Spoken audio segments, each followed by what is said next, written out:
Ladies and gentlemen, welcome to the Game Informer Show, a weekly gaming podcast releasing every Thursday. I am your host, Alex Stadnick, and as always, I'm honored to be joined by my illustrious co-host, Alex Van Aken. Hello, Alex. How are you? I am so good. I'm still getting the rigmarole down, so I don't know if you're going to chime in. You're doing great. Thank you. I like to chime in. It makes me feel less awkward, in the intro of the show. We like otherwise, I'm just sitting here watching you talk about me, and I like to at least say hello at the start. You're doing great, sweetie. I love it. I love it. Getting my place back here. Join us each episode alongside a rotating crew of GI editors and special guests from around the industry. As we bring you the latest gaming news, reviews, and big man swag your eyes and ears can handle. This week, we're breaking down our thoughts on our latest cover story, Marvel's Midnight Suns. Can you believe it? We got Far Cry 6 hands-on impressions. And of course, we're talking the latest news surrounding a little game I don't know if y'all are familiar with called Dead Space, the remake from EA Motive. So big week, baby. I woke up on Monday. I was like, what the hell are we going to talk about? And then it just kind of fell into my lap. So here we are. Yeah. Awesome. But without further ado, let's introduce our panel, shall we? You heard her chime in with her awesome positivity. We have Liana Rupert. Hello, Liana. I got demoted from Queen of Gaming. I'll take positivity though. That's better. I know you didn't get demoted. Yeah. Demoted. If you come for the crown, you best not miss. And I don't think anyone's missed yet. So this is your first time in the new era. So welcome. We have cookies. We have whiskey, I think, somewhere. We have shirts coming. I don't know. Not really. That's not true. One day. Yeah. One day. Yeah. John Carson. Hello. Also coming into the new era. Hello, sir. How are you? Hi, I'm great. How are you? I am. You've already answered wonderful. That 3 times. So I like that people are checking. That makes me feel good. So now that we're in the new era, what is your position on people talking before they're introduced? Because obviously that's a big contentious thing in podcasting. Only if it's like the funniest thing you've ever thought of. Oh, that's never. So not thanks, sweetie. Or positive reinforcement. I like that as well. All right, sure. Speaking of positive reinforcement, I would say one of the most positive, awesome people that we have on staff here, if not the world, Matt Miller. Hello, sir. Wow, that is a big intro, Alex. And I don't think we can go any further without asking, how are you? Well, in the last 30 seconds, I've experienced a lot. I've changed. I know. I've seen the world. That has changed. Yeah. The look in your eyes is completely different. Well, There's a glimmer. It's lovely to be here as always. Yeah, you were very busy. Y'all are very busy, but Miller, I feel like it's a rare treat that we get you on video. So I do want to say, last time Miller was on, the YouTube comments were like, "More Miller, please." Yay! That's what I say when I wake up. Thank you, listeners. Those of you who said that. That's very thoughtful. Yeah, most definitely. Freaking wholesome. Yeah. So and I didn't say it in the opening rigmarole, but this crew has been assembled because we're going to be deep diving into Destiny 2 in a little bit, and I can't think of a better group to do that with. But before we get to that, let's talk about the news of the week, shall we? In this new era, we're talking about news. It's a beautiful thing, and I think the biggest thing this week is EA Motive, the team behind the latest Star Wars Squadrons game. We found out they're doing a Dead Space remake, which we still don't know when that's coming out. But in a different turn for EA, instead of keeping everything close to the chest, right, until they have to reveal things, we got a very, very early look at Dead Space through a EA stream, which was very exciting. And that's something the developers really harped on the entire time. Was like, this is early footage. I almost burped, excuse me. But they really want to keep an open dialogue with the community because the Dead Space community is very excited. This wouldn't have happened without the community fervor, if you will.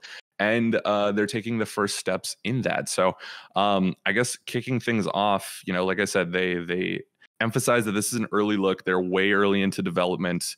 And you could see that, right? We got a lot of gray box looks. We got some very tiny vertical slices on it. But I think what we saw was really cool and a really interesting early look. Mr. Van Aken, did you get a chance to take a look at some of this stuff? Yeah, I've got it up on my second monitor right now while I talk. And just seeing like the A/B screenshots of the original and the remake, it looks gorgeous. The lighting is awesome. It's in Frostbite, right? Correct. So they're bringing it with Frostbite, which, you know, the Battlefield games are developed in. The lighting always looks great in Frostbite, and Yeah. just seeing everything reflect off of the different surfaces just adds so much to that. Like horror is all about the atmosphere, right? And I feel like that really just helps to add a depth to the image that I think is only going to bolster the horror elements of the game. I'm excited to try it out. I played the original Dead Space, did not play Dead Space 2 or 3. So it's been a while. I'm weirdly enough, I'm a big scaredy cat now, more so than I was as a kid. I don't know how that worked. I feel like I devolved, but I'm excited to try it out. You know the horrors that are out there now. Yeah. You I'm know what's seasoned. I know what lies in the dark, in the shadows. John, I know you caught up on the stream. What did your initial thoughts on what we've saw? I'll get to, there's some more highlights that I want to touch on, but I want to see what where everyone's hype is at and what they thought from the stream. Yeah, like obviously we didn't see a whole ton of it, but I saw some discourse out there talking about how like it seemed a little bit too bright to be Dead Space compared to the original screenshots that they were showing. But they've added a lot of like mist and smoke and little mysterious elements that I think will enhance that whole horror factor. I think it looks nice so far, but obviously it is super early, so keeping everything in check for now. But Yeah. I mean, at a glance, it looks like Dead Space, and I'm happy. Like that's like the first checkbox to hit, and looks like they're doing that just fine so far. I think one of the big things just seems to be in my mind is it's easy for those of us who've been around in the industry for a while to forget that this game came out in 2008, right? I mean, it's been out there for a long time, and that means that there's a whole audience of people who never interacted with this game. I mean, it was in a lot of ways it was helped to define a new era of horror in video games. And things that you could get away with, and ways that you could combine action and shooting and horror gameplay, and you know, some of that stuff we maybe take for granted now a little bit because of Dead Space, right? Like it helped to establish a lot of that stuff for the modern era of gaming. So I mean, I think that for me is what I keep coming back to, is that like I'm thrilled that there's people who I'm sure have not played it, or who were, you know, 10 years old when it came out and their parents wouldn't let them play it, and right by the time they were old enough, then it was an old game and they weren't going to spend time on it. I'm also intrigued by the use of the word remake, right? Like I think that's official language, right? I mean, I'm not wrong about that. That means something different than saying remaster, you know. And I hope that I hope that they realize that. I hope that they make the significant enough changes and additions and fleshing it out to really make it feel like a remake. For sure. Fleshing it out is a term we'll get to in this. Very apt. Yeah. But I want to check it. Liana, where is your level of hype? What did you like what you saw from the stream? Glad you asked, Alex Stadnik. Okay, I'm freaking hyped because the remake, and I know Leona's excited again. Crazy. That never happens. But like, I'm really excited that the fact I say remake versus remaster, because for me, Dead Space 2 shined with how it perfected the action, it perfected the atmosphere, and it doesn't take much to make a huge difference. And obviously the Mass Effect Legendary Edition was not a remake, like a true remake or anything, but we saw how just a little bit of tweaking completely changed entire worlds. And with Dead Space, it is so reliant, like Van Aken, like you said, it's so reliant on the atmosphere, the setting, the attention to detail, that I'm really like, the shots they showed during that live stream showed light reflection, it showed mist, like John said, it showed rust, it showed like actual environment character, that all that's going to do is add to that like subtlety of that fear that's always at the base of the Dead Space experience. And I'm just really excited to see how because they've also mentioned that the creative head mentioned that they are gonna go back and kind of try to subtly fix some of the plot holes. Now that we're starting with the first one, but we already know what happens in 2 and 3, so they're gonna kind of go in and plug in a little bit that not enough to disrupt anything, but enough to make it more compact and make sense. So I'm eager to see what they do with that, and I'm eager to see what they do with the weapons because I mean, Yeah. that plasma cutter, man. Iconic. Do you have a prop of the plasma cutter? I do somewhere. I thought you would. We should have asked before that. Yeah. Somewhere. I should have. I'm sorry. I set you up to fail. I should have told you beforehand. I was gonna Chewy, where you at? For sure. That brings up a good. Yeah, that's a really good summation of that. And I am someone who's, as Matt talked about in the beginning, like I was in 8th grade when that first game came out, and I had enough trouble getting my parents to let me play Halo or something of the like. You know what I mean? So it's like this was not dismembering people. They weren't down with that on the living room TV. Yeah, no, I don't think so. Let me know if I'm misremembering this at all, but I feel like back in 2008, it was even kind of hard to get people to pay attention to this game. Like, I don't think Dead Space really blew up until 2, where like 1 was kind of a hidden gem for a lot of gamers, and it spread to me through word of mouth. And it's like, oh, it's kind of a Resident Evil 4 in space where you can cut the limbs off of these crazy aliens, and it sounded super fun. And my only recollection, John, is I think I was in 9th grade I was visiting my dad's girlfriend's house, and I was like bored out of my mind, and she was like, well, how about we let him rent like a game? And so this was like it was either like late Blockbuster days or early Redbox. And I remember like there were like no options, and I was like, I had my friend over. It's like, let's check out this horror game, I guess. Bro. And it was Dead Space. Yeah. And we played with the lights off. It was horrifying. Were you scarred for life? Yeah, probably. Yeah. I mean, I don't know. It's been a while. Yeah. I wouldn't say scarred for life, but scarred for a while. Yeah. We did a cover on the original Dead Space way back when, and helped to kind of reveal it. And I think it was an era, if you can cast your minds back now, and again, now we're talking like more than a decade ago. Yeah. Well, more than a decade ago. But I think it was a time where if you weren't a sequel, there was an uphill battle fundamentally, right? And so Dead Space came on the scene, and I think folks who were really plugged in and understood the quality of the people who were the developers who were working on it, understood the potential, saw early looks. I think that there was broad enthusiasm from even early on from people kind of, you could say maybe in the know, people who were part of the industry, that kind of thing. But yeah. I think you're right, John, that like it took a little while to gain steam with the broader public, potentially, at least some corners of the broader public. It was definitely like, if you were in the know, you knew about Dead Space, but your friend definitely hadn't heard of it, or like weren't like super hyped about it. And I was probably the one who's championing it to my friends. So I think I was the opposite. My friend's brother worked at a GameStop, and so I was the friend that knew nothing, and he was the one who's like, "We got to play this. Let's check it out." So I mean, I pulled up our cover just to try to remind myself, and it was more descriptive. I'll put it to say this, more descriptive than most of our covers had to be at that point, because we felt like we needed to say to like what is this thing, right? I mean, it said we had two separate taglines: in the far reaches of space, humanity brings to light a forgotten alien scourge.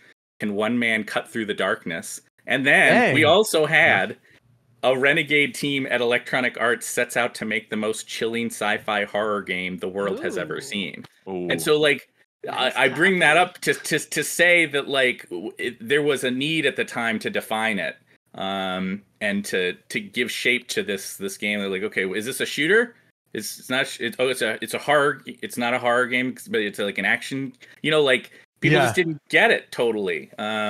It's in like a way that now I think people would just sort of nod their heads along, like, oh yeah, so it's kind of like Dead Space, right? Yeah, like yeah. A game like this came along. Look back on Game Informer history. Yeah, it's like, oh, okay, I like it. So anyway, I mean, I think it speaks to that again that vibe that this remake is for a lot of people. It's gonna be cool. You're gonna get to experience. Hopefully, they maintain what made it special. but Yeah. give it that modern sheen. And speaking of what makes it special, let's get to the grossest part of this, which I think people are really looking forward to. One of the things that they really hit home in the stream is that they are ramping up the gore, which I did not think possible, even going back to like Dead Space 2. Like, oh, the eye scene, forget about it. The face, never mind. Yeah, I can't Kids, do look that. away. I'm not going to show it, but it's nightmare inducing. But I'm just imagining that on a 2022, 2023 scale, and I get shivers down my neck. But they showed, they call it the peeling system, which is just vile, because they showed in the gameplay stream that they showed, which was once again very, I'm gonna repeat like the creative director said, very early. They showed the process of taking shots at the necromorphs, the enemies in this game, and just the peeling back of flesh and muscle and bone was already like pretty impressive in these early stages. And they even said, like, this isn't where we want it visually, this is not even close to the final product. But even now, like, you could very clearly see, I think there's other games that have done that kind of peeling, right? The showing of the wear and tear. I think actually X-Men Origins Wolverine did a really good job of that. That's a deep cut. I was gonna say like Resident Evil 2 remake. But no, man, no, I'm going deep, but it looks disgusting in all the best ways.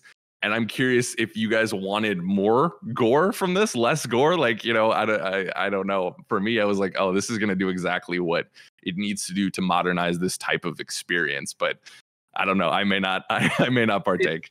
In some ways, it feels like that's a proof of capability as much as anything, right? They want to be able to show that that they can really embrace that body horror concept, right? Like Dead Space is very squarely in that genre of horror that is about the things that can go wrong with our bodies, right? That's what really freaks us out, is that you see these are people, right? And terrible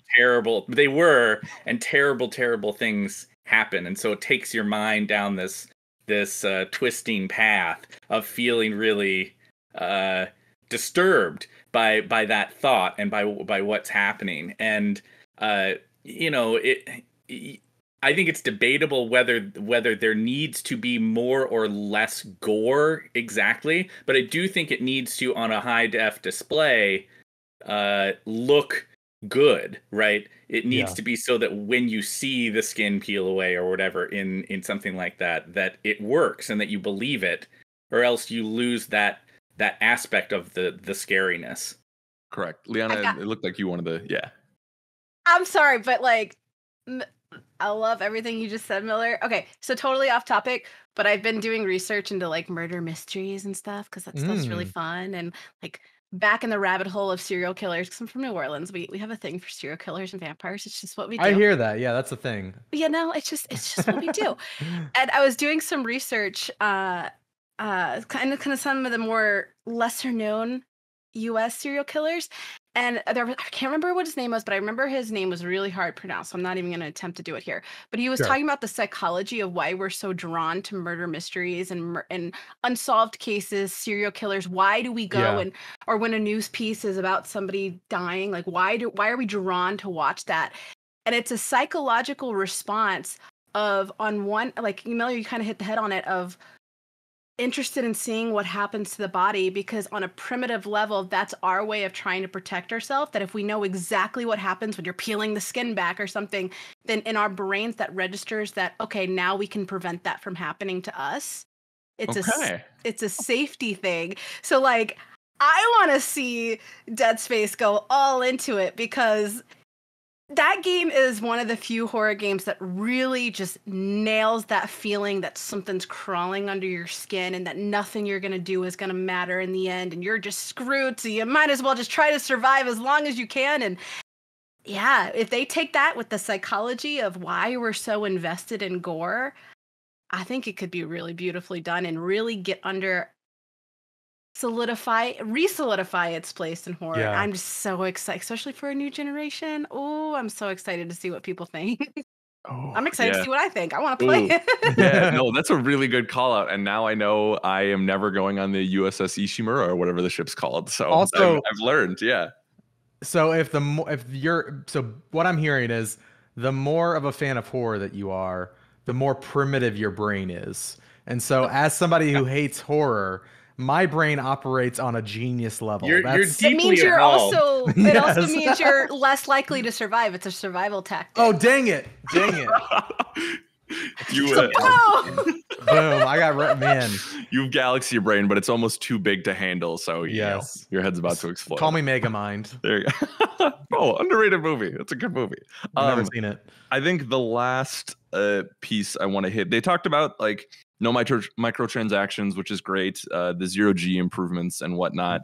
No loading screens, which will be huge. That'll be a great way. Cool. They talked about, they're like, if someone were out there who wanted to play this for 12 hours straight, we want to give them that ability to never break that immersion, which I think is amazing. I love that devs are we have the tech that we can do that now with. The last piece of this I want to bring up and see for y'all who played the original Dead Space, because please correct me if I'm wrong, but in the original one, Isaac Clarke did not talk, correct? He didn't talk till the second one. Okay. Not fully voiced. Yeah. So that is a change in this one. They are bringing back Gunnar Wright, who is the voice of Isaac Clarke, to speak in this game, but only, I believe they said only when spoken to. They had like a weird rules list for Isaac. Yeah. Yeah. When it makes sense for him to talk, or only when spoken to. So I think they're trying to honor, the legacy of this game, right? And what came before it, but also, once again, modernizing it in a way that feels right in this era. I don't know. The silent protagonist doesn't work a ton anymore, in my opinion. So I think this is good, but I'm curious, John, since you were there at the beginning, do you like this? And then we can go around the panel as well. I do like it. And I think the game that really pointed out the things you could do with a remake was last year with Tony Hawk 1 and 2. They added a lot of stuff from like 2 and 3 and 4 to 1 and 2, and still just kept like the same levels and like the same spirit, but like there were improvements in there for controls and like what you could do. And I think making those adjustments that they might have added in 2 and 3 for Dead Space 2-1, just to make it a more modern experience, I don't think is going to hurt that product at all. It's really going to help everyone else's enjoyment, I think. For sure. Miller, how about you? Yeah, this speaks to what we were talking about in the beginning of the conversation, which is that I think I am very much in support of the gaming community getting behind the distinction between a remake and a remaster. If a team says they're remastering something, I think everyone should have one set of expectations. And if they're having a remake, that's something different, right? And that includes something like this very specific point of adding voice for a character. That and a whole things can and should be on the table in a remake, because this is a game that's well over a decade old. For people who want to play the 2008 game, then you can play that game. That there are ways to go and have that experience. But there was a recognition, I think, that when they looked at what that project was, it needed to be updated to feel like it worked. And a silent protagonist in this kind of a game that has this much storytelling and that kind of thing is going to just feel weird in 2021, 2022. I don't think it would work as a fresh experience. If it was a remaster and you were saying, like, listen, we're trying to replicate the experience, that's a different set of criteria for me. So that's a long way of saying I think it's great. I think it's the right decision. For sure. Also, let's be clear. If I'm a space engineer who's just an average schmo, and necromorphs that are like limbs are flying everywhere and they're screaming and yelling at me, I'm pooping my pants and I'm screaming and I'm running. Like, I don't care who you are. Like, so yeah, you shouldn't be silent. I'd be losing my mind. Liana, take us home. Do you like the changes? Are you excited for this? I'm excited literally for that exact same reason. It put me off in the first game that he didn't talk. I'm like, man, I would be losing my mind right now.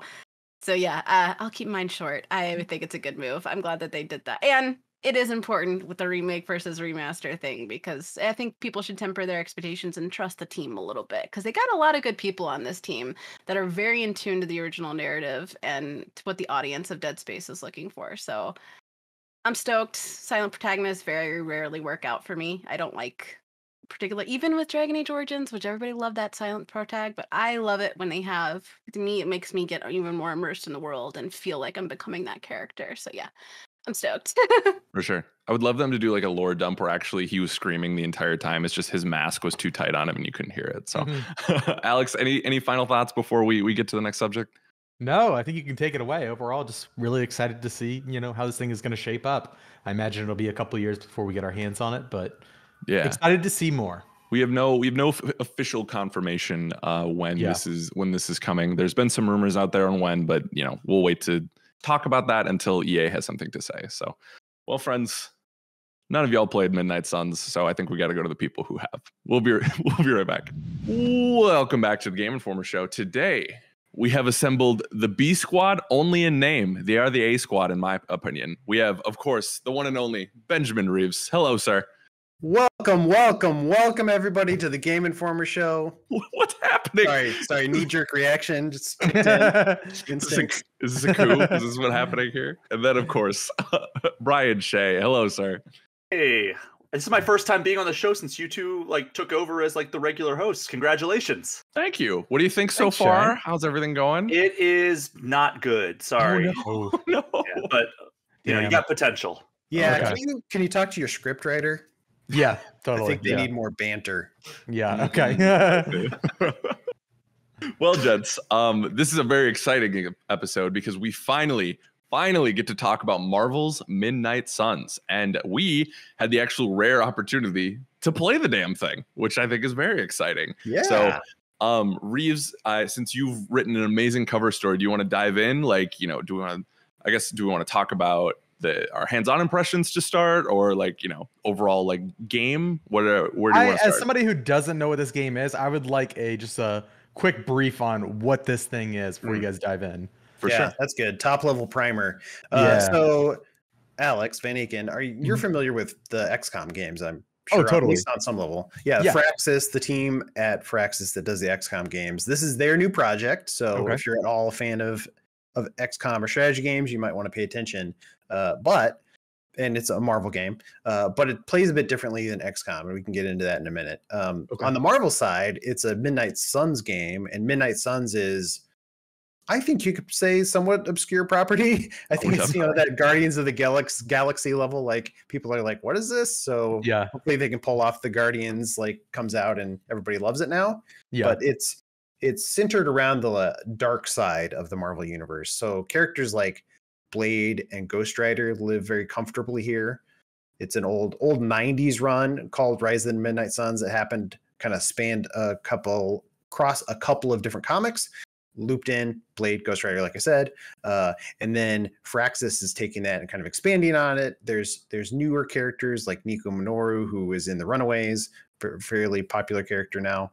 But then they're branching even outside of dark characters, and they're going to include people like Iron Man and Captain America because they're popular, So if you're not super horror themed, I wouldn't be totally scared away by this. They kind of compared it to Indiana Jones, kind of that level of there's some creep fact, not Indiana Jones like Uncharted, but more just the adventuring in a dungeon.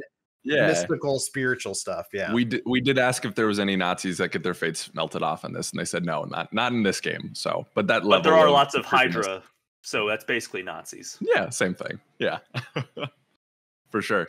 And so, like I said, we get to go actually hands on with it, and as you're learning now, or they recently did the gameplay reveal, it is tactics RPG, but also card based. Which the pitch for it initially, I was like, okay, all right, we'll see. But I think it's something that once we got our hands on with it, I was very happy with what was there. So, and what did you guys think, Shay? We can get this rolling here. Yeah. So when I heard card based, I was like, because that is not a format or a gameplay style that I particularly like. I don't know. I just enjoy having here are the moves you get to use. That's what you have access to. And you just have maybe they operate on a cooldown or something like that. But I didn't think that I would kind of the random elements of, all right, you're drawing a card and you choose which card you want to use. But in action and in execution, it works so much better than I anticipated, because it also requires you to be strategic about making sure you're using the cards at the right time, and there is an element of chance, but it also doesn't feel too like based or dependent upon luck.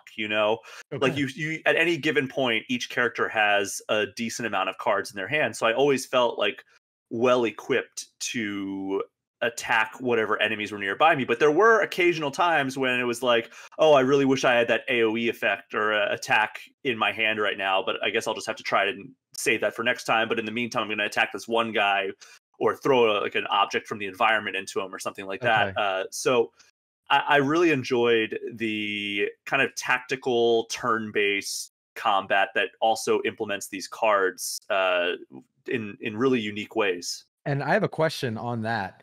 Are you sharing, as the person controlling this team, do you have one pool of cards for everyone, or does each individual character have their own set of their own hand of cards? One pool of one pool of cards for every. You get like, I think they said 6 cards at the beginning of each round.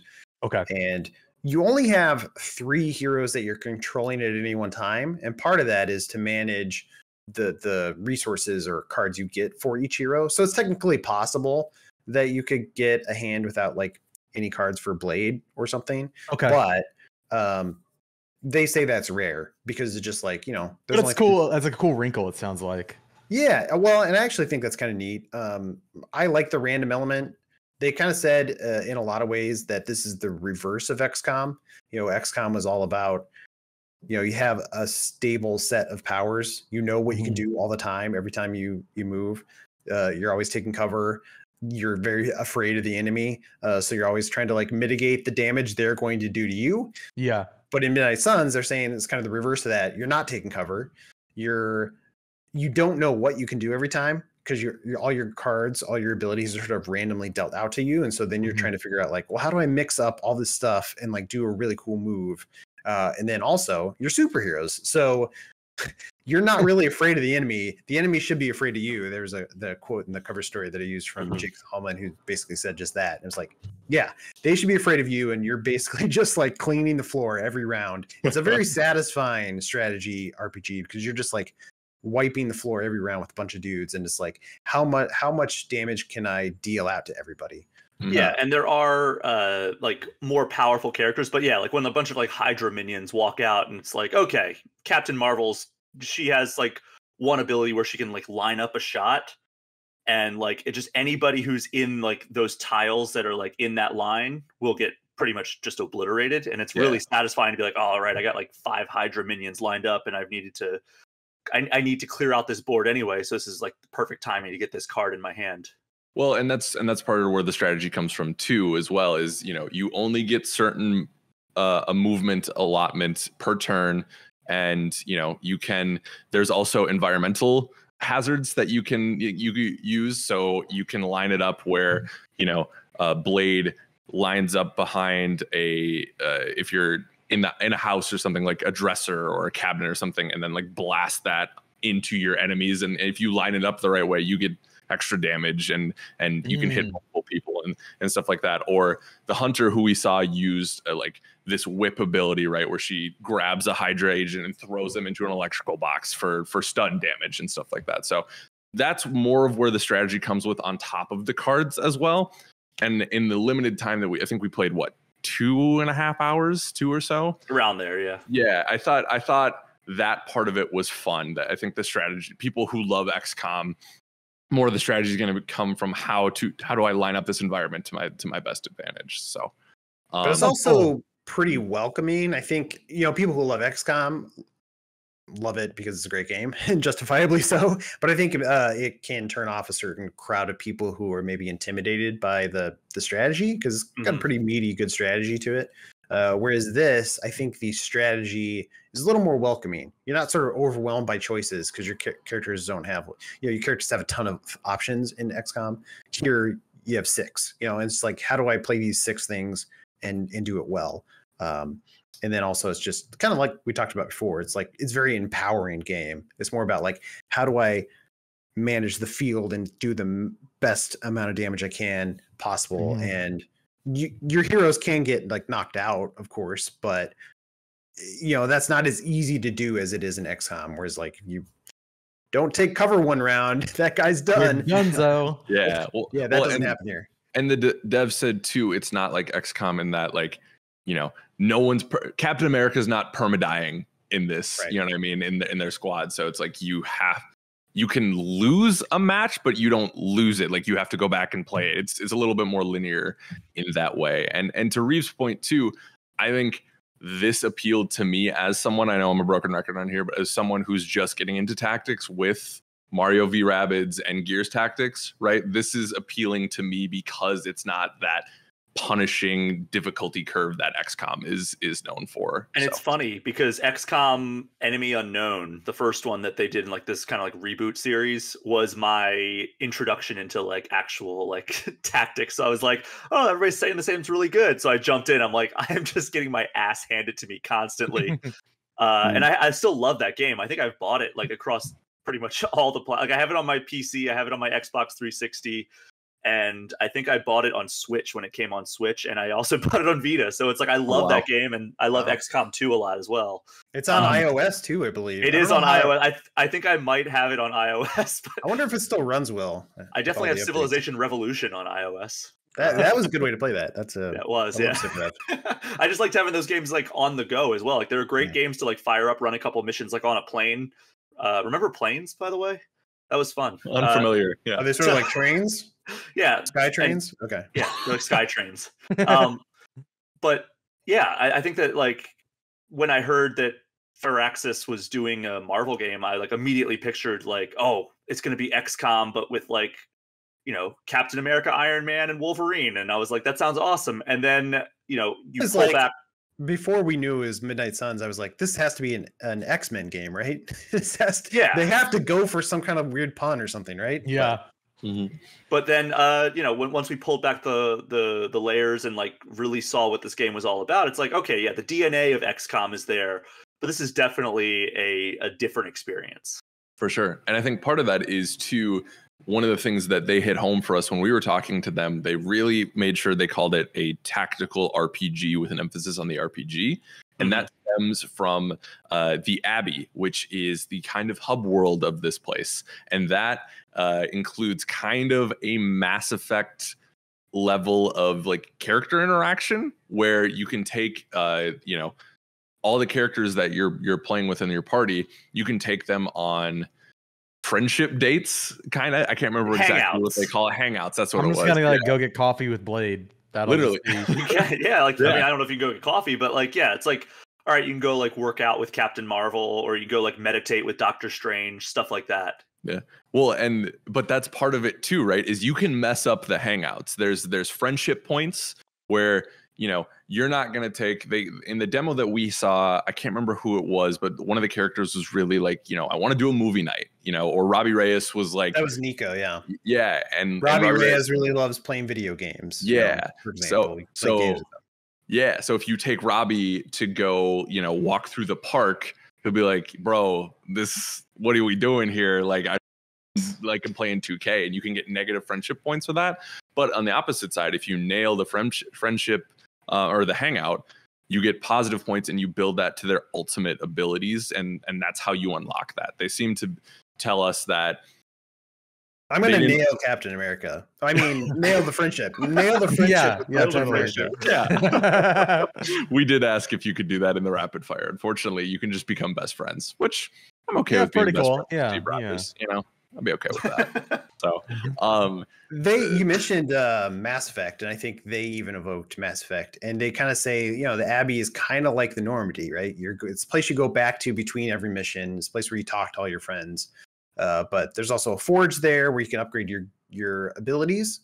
So you upgrade all your stuff, get new abilities, get new cards, and you can train. So upgrade gear and stuff too, buy new gear. So it's very RPG. You're leveling up, you're getting points, you're talking to all your companions and becoming friends with them. It looks neat. I really liked it. This is I don't know if we said too, this is like a 3D space. You're like walking around third person camera.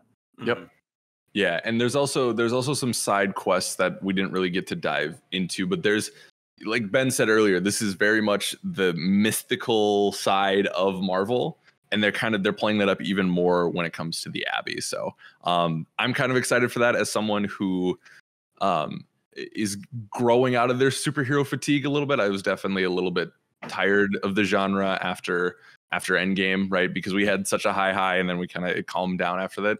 This, along with like Marvel's What If on Disney Plus, are kind of scratching that itch of like, oh, let's get mystical a little bit. Let's get a little weird, you know? And I think this is doing that for sure. So I am curious. I we touched on it a little bit, gents, but you both sound excited on this, but like, do you think XCOM fans are going to find enough here? Because, you know, they were so loyal to that Firaxis team and what they're doing, Reeves.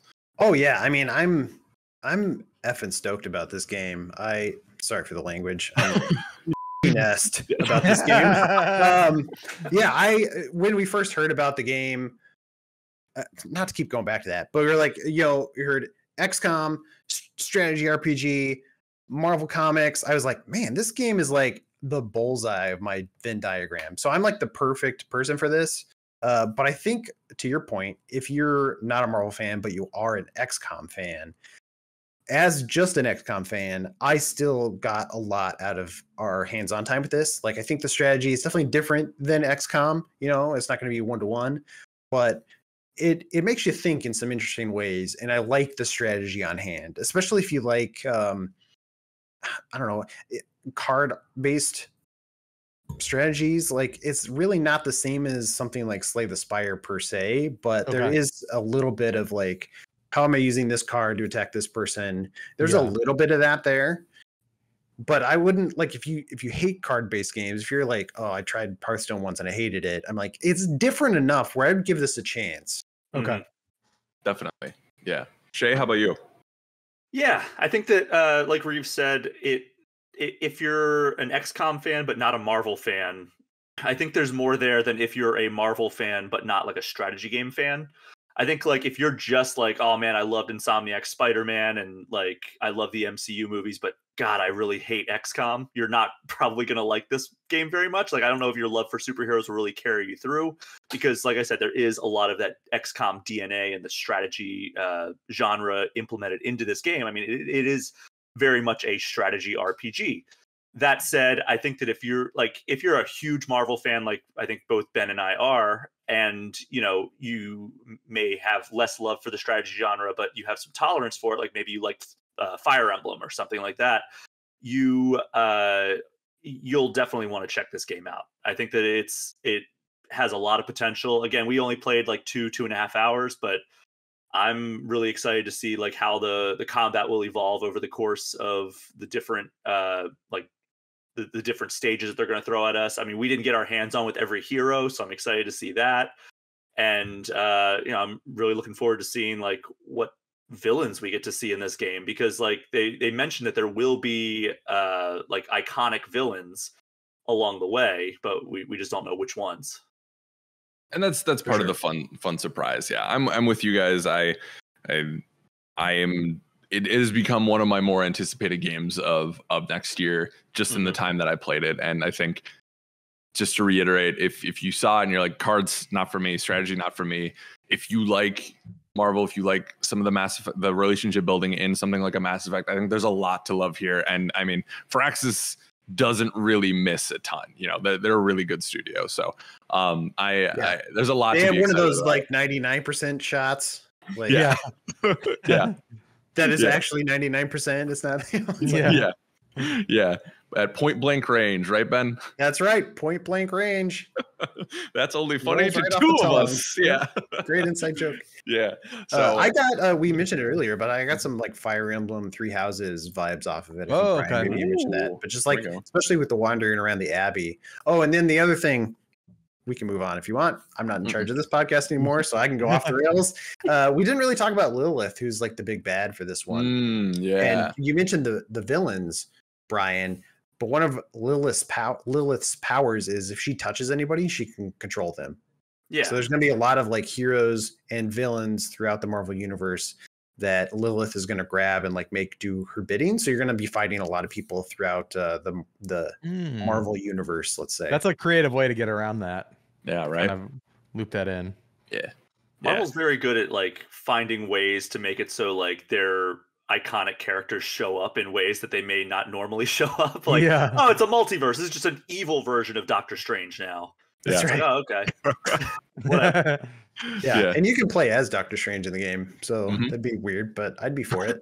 Yeah, it'll be interesting to see how that all evolves. And the main character that you're playing as is called the Hunter, which is an entirely new character that Firaxis developed with Marvel, like which is really cool, especially for those creators, right? Because talking to the team over at Firaxis, they are so passionate about Marvel. Like you can just feel it anytime we get to talk about it. And they went on this whole thing about how Midnight Suns is great, and that era of like leather and magic and stuff of Marvel was really interesting. So they're definitely hitting on some interesting stuff. And they have an interesting backstory for the Hunter, which again, as you mentioned, is an all new character they created for this game in collaboration with Marvel, where Lilith is the kind of like the big bad in this game, and she is resurrected by Hydra, which like this like kind of cult offshoot of Hydra, and they're trying to summon Cthon, which is the elder god of chaos, I believe. And he wants to eat the world. He wants to consume and absorb the world. Yeah, so part of that prophecy is they need to obtain the Darkhold, which is the magical, mystical book that was in WandaVision. But they need to read that during the Midnight Sun, which is like a once in a billion years celestial event. And so they resurrect Lilith, who's going to help them achieve that. And then Lilith is actually the mother of the Hunter. And the last time Lilith was defeated, the Hunter was the one who did it. But when she sacrificed herself to defeat Lilith, she lost all of her memory. So she doesn't remember how she did it. But now, like, you know, Iron Man and Doctor Strange and Nico and all the other Midnight Suns are resurrecting the Hunter because they're like, oh, well, it says like, I guess they somehow figured out that like the Hunter was the way that like they defeated Lilith the last time she was on Earth. So now they are bringing the Hunter back, and now they have to like fight alongside her. It sounds like you're giving a recap for 2 games, honestly. But it's like all that stuff is like pretty front loaded. Like that's just the beginning of the story. Like they put a ton of thought and time into crafting up this world and their narrative and how they're going to spin their narrative through stuff that Marvel has established in their own fiction. So it's cool. I think also, like the more they dove into it, the more I was like, oh, this actually, I think this is cool where you're going with this. And it's also worth noting that the Hunter is the first customizable, like all new character as well. So you can like be male or female. You can put on different like gear and stuff like that. And also his or her abilities and like alignments and everything based on how you interact with the other heroes. You also get like dark or light alignment with the Hunter. Yeah, which doesn't they said it doesn't really affect the story. You can't be an evil Hunter character. There's a set story that they're telling here, but yeah, your actions implicate or translate into what powers you can actually use. And it didn't sound like they'd locked like powers away, but it's like at some point if you want to get the top level dark power, you have to make certain choices that would make it more difficult to actually get like some of the light powers. So. Yeah, and it's more of like, all right, are you more of like an altruistic, virtuous hero like Captain America, or are you more of like an anti-hero? Those are like that's the spectrum that you're really working on. Mm-hmm. They also said that you can kind of thread the needle and like kind of like pick and choose from each, and that's a totally viable option. We'll see how that works out. I know, say Mass Effect, for example, it feels like you really got to choose Paragon or Renegade. You can't like kind of go down the middle because you're just missing out on stuff. Like you're missing out on the bonuses. But supposedly here it's like, you know, maybe there's good enough bonuses if you kind of stick to that middle path. Definitely. Yeah. So we'll have to see. They also said too, the replay value of this is going to be interesting too, because on top of all that, like we said earlier, they made it clear to us, like they don't think normal players are going to unlock all of the abilities for all of the characters in one playthrough. Like it seems like they're encouraging people to play through it multiple times, prioritizing different heroes and whatnot. So there's a lot to be excited about. There's a lot of good stuff from this cover. And if you want more, you know where to find it. GameInformer.com. Is it /Midnight Suns? Is that the hub? /Midnight Suns, no space. Yeah, and it's SUN, as in the SUN. thing that brightens our world, not the boys. Celestial body. Yeah, exactly. Which is a change from the comics because it was Midnight Suns, as in men before. But there's, Marvel has a lot of good characters that aren't just boys. So it's a beautiful thing. Games coming out March 2022 as of right now. It's coming out to almost all platforms, I think. Xbox, Xbox, PlayStation, Switch, which is exciting. I feel like that could be fun on Switch. So yeah. Good stuff. Do we have gameplay and stuff on the YouTube channel as well, right? We will. Yep. Cool. Keep it locked to youtube.com/Game Informer for a lot of really exciting stuff. We went big on this cover story thanks to these two gents below me, and I'm very excited. So definitely keep it locked. Check out the magazine too. For goodness sake, keep the lights on here. Please. Please. Keep me in business. please. Brian Shea. Yeah. You, sir. You got a little treat in the last couple of weeks. You got to play a little game called Far Cry 6. This indie title from Ubisoft. How the hell is it? Tell us. Regale us. Far Cry 6, a Ubisoft original, I think is the full title, and it not is Tom Clancy's Far Cry. No, not Tom Clancy's Far Cry. He's not involved in this at all. But yeah, this is I had a lot of fun with it. I played somewhere between like 3.5 and 5 hours. I forget exactly how much time I put into it, but it was like the majority of a day I was playing Far Cry 6. And they basically dropped me in the beginning of the game.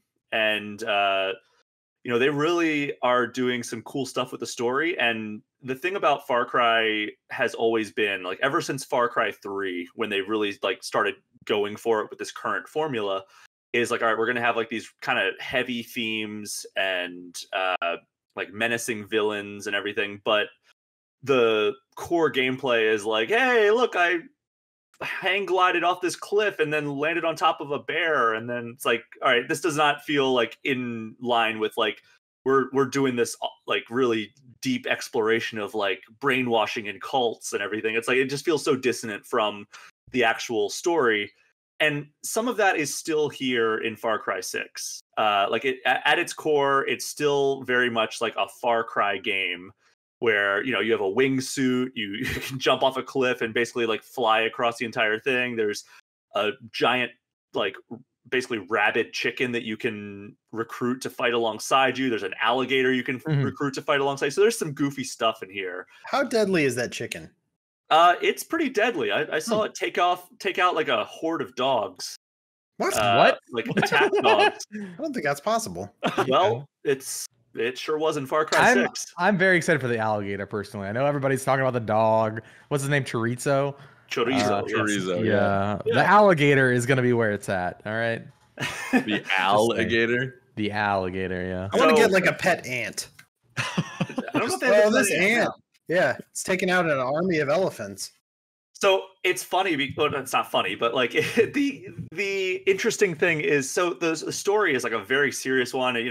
We've all seen like the trailers with Giancarlo Esposito, from The Mandalorian and Breaking Bad. He plays an unbelievably like intimidating villain. He does a great job. He definitely does his thing as like, oh, this guy's really scary and like a really great actor. He just scares his own kids. Do you think he's just like that? He's just that intense. Bro, could you imagine if you missed curfew and you like snuck into Giancarlo's house? And he like he just turns the light on. He's like, hello. I've been waiting for you. Yeah. Goes into some monologue.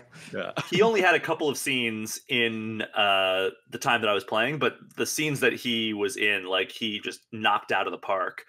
And there are a lot of really heavy moments in the story early on. And it's like, even with like those kind of weird, like moments that feel out of place, like I definitely felt like a lot of like the impact of some of the narrative beats. And like, there was one section where I was like, holy crap, like this is pretty heavy.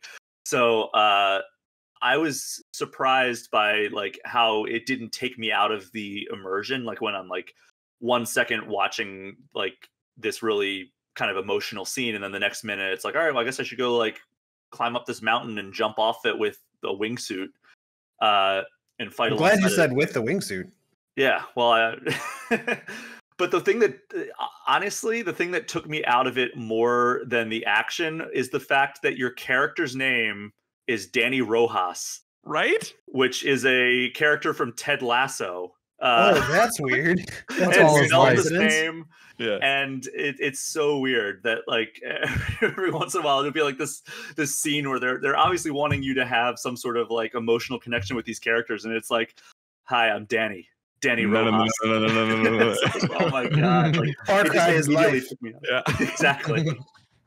But other than that, like, I had a really great time with it. The mission structure seems really awesome. There was one where it's like I got a flamethrower and I just have to like burn down their crops. They're being used to like make poison. And there's another one where I infiltrated a base to retrieve uranium that like the dictator had in like one of his bases. And they had multiple ways you could get in, and different secrets you could find in the base. And it's just a lot of Far Cry missions that you can do throughout this world, and it is a giant sprawling region. Like, so you're in the fictional Caribbean nation of Yara, and it's multiple islands, or at least a couple of islands and a few islets or islets. I don't know how you pronounce that. I don't know, but smaller islands. And yeah, it is huge. Like the world that you're able to explore. Like, I got up in a helicopter and just flew really high up, and it was like, wow, there's a lot to see here. And I feel like I only saw a small portion of it, but I had a really great time with it. There's also a new type of weapon. It's like a backpack that you put on it, and you can choose if you want it to be like. There's one that like shoots out like a shockwave, like a flaming shockwave around everywhere. It's like an ultimate essentially, and it operates on a cooldown. There's another one where you like shoot up a bunch of rockets in the air, and then they come down and like basically obliterate anything that's like in front of you. So it's almost like a self-contained airstrike. And there's another one that's like a healing, which is really good for co-op. So like it heals everyone around you, and it also allows you, if you get downed, to self-revive. So That's yeah, nice. There's a lot of really cool stuff that they're doing. And if you like Far Cry, and if you were hoping for a little bit more of like a more emotional story, I think that this is, from what I saw anyway. Like, I only played like the first few hours of the story and like a few side missions and everything, but from what I saw, it seems like they're doing it right this time. Good. This time. Yeah. Yeah, well, I mean, a lot of people were left cold by Far Cry 5, and a lot of people did not like the direction. I enjoyed Far Cry New Dawn, but like, I definitely understand the complaints people had. It's like, all right, we're just like going for it now with like post-apocalypse. There's like two-headed cows walking through the fields, like you're launching saws at people, which it's fun in its own right, like, but it's definitely not like a true sequel like people would want, and it definitely didn't take into effect or into consideration the complaints that people had about Far Cry 5 of like, this feels like disjointed from the story, like the action you're doing. And it's like, oh, we're gonna double down on that with Far Cry New Dawn. Yeah. But Far Cry 6 seems like it's a step in the right direction. Yeah, this one sounds cool. Yeah. And it's been out since February? No. I wish. Wasn't that the original date? Yeah, something. think so. Yeah, it was Yeah. supposed to be February this year. Yeah. I didn't get the joke you were going for there, so I just kind of looked at you. It seemed like no one did. You looked really concerned. Yeah. So Shay, I guess the moment to moment stuff, like, it sounds like they're connecting things more, but it sounds like there's going to be a lot of towers, a lot of liberating bases and stuff. Was that your experience in it? So you're liberating checkpoints, it seems like. So I went to one and like, oh, there's like a checkpoint that, and the way you liberate it is you clear out of all of like the dictator's forces, and then also you have to destroy like the propaganda that's there. So like there's like billboards of like the dictator, and you have to destroy that. And then once you liberate the checkpoint, they'll staff it with your own people, like from the rebellion. And I didn't have any bases where it was like, all right, I'm gonna go in and liberate. Like, there were supply drops that, like, they would be like getting, and like you could go and like fight them to get control of the supply drops, and that would give you supplies for like crafting and like stuff like that. But I didn't have any towers that I had to climb. Like, there was a one where I climbed up to the top of this thing, but it was just to like scout. It wasn't like unlocking fast travel or anything like that.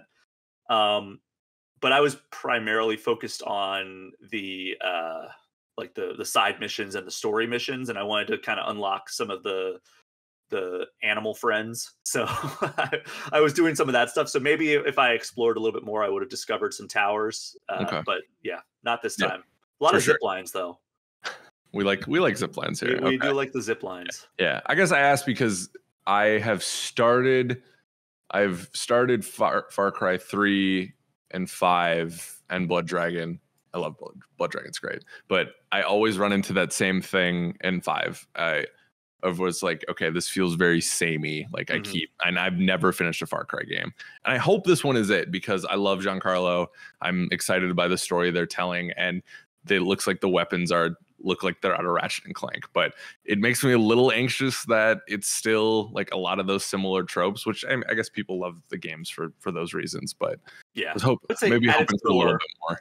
At its core, it's still very much a Far Cry game, but I think that they're doing some cool stuff with this one. For sure. And this is one of your most anticipated games of the year still, right? Yeah. So Forza Horizon 5 absolutely blew me away. Like I love the Forza Horizon series anyway, but what they're showing with Forza Horizon 5 just looks incredible. So that is my current most anticipated game for the rest of the year. It's like my top 3 is probably Forza Horizon 5, Far Cry 6, and then maybe Guardians of the Galaxy. I think that looks pretty cool too. So maybe there's some stuff I'm forgetting. Like Metroid Dread's probably up there as well. But yeah, so I'm really looking forward to Far Cry 6, and we don't have that much longer to wait. It's like just over a month. Like it comes out October 7th.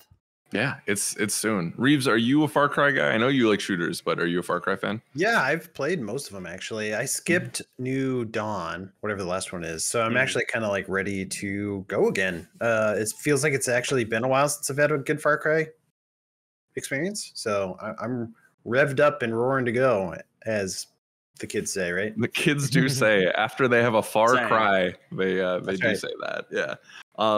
Alex, how about you? Where you at with us? I traditionally do not like. I haven't really enjoyed it. Yeah. Do not like fun. Yeah. I don't like fun. No, I have a fondness for the earlier Far Cry games, like Far Cry 2 and such, and have slowly just kind of detached from the series. And I usually get bored within the first 5-6 hours. I'm like, all right, I think I'm done. I've had my fill. But the performance that I've seen, some of the trailers and some of the clips, and Giancarlo's performance looks really good, and I'm definitely intrigued to see how that story plays out. So that might be enough. That might be enough to get me to play this game. But yeah, we'll see. Should they just flip the script at some point with the next Far Cry and just like everybody loves the villains? They're super like iconic, like dastardly guys, and just like let you play as one of them. Well, like you are like super hardcore. It's interesting you ask that because the expansion pass or the season pass, whatever it is, for this game lets you play as the villains from the last 3 games. So Voss, Joseph Seed from 5, and then Pagon Min from 4. Yeah, you actually play as those characters. Yeah, but that doesn't count because it's an expansion. It's like a weird mode where they're in hell or something. Yeah, right. I have no idea. It looked weird. And I was like, that's interesting because those characters are really memorable. But yeah. Just gave me pangs of like when Goku visits hell and goes and sees Cell and Frieza and stuff. Anyways, that's a weird dive. Who can forget? Yeah. Who can forget? forget? Just a dream that you had. Oh yeah. Oh, that's right. My very vivid dreams. Well, that's one hell of a segment there, gents. We have a little bit more of the playlist to go. Alex, when I put you in charge of getting guests this week, I said Guardians of the Galaxy. Not these. I thought you said Guardians of Light. No, Galaxy. That's on me. I thought, yeah, that's my bad. My bad, dude. I've been playing a lot of Destiny. I got things mixed up. But yeah, fair. We'll make lemons out of lemonade. Hello, folks. If you can't tell, we got the Destiny squad here. We're talking Destiny 2 to wrap up the playlist.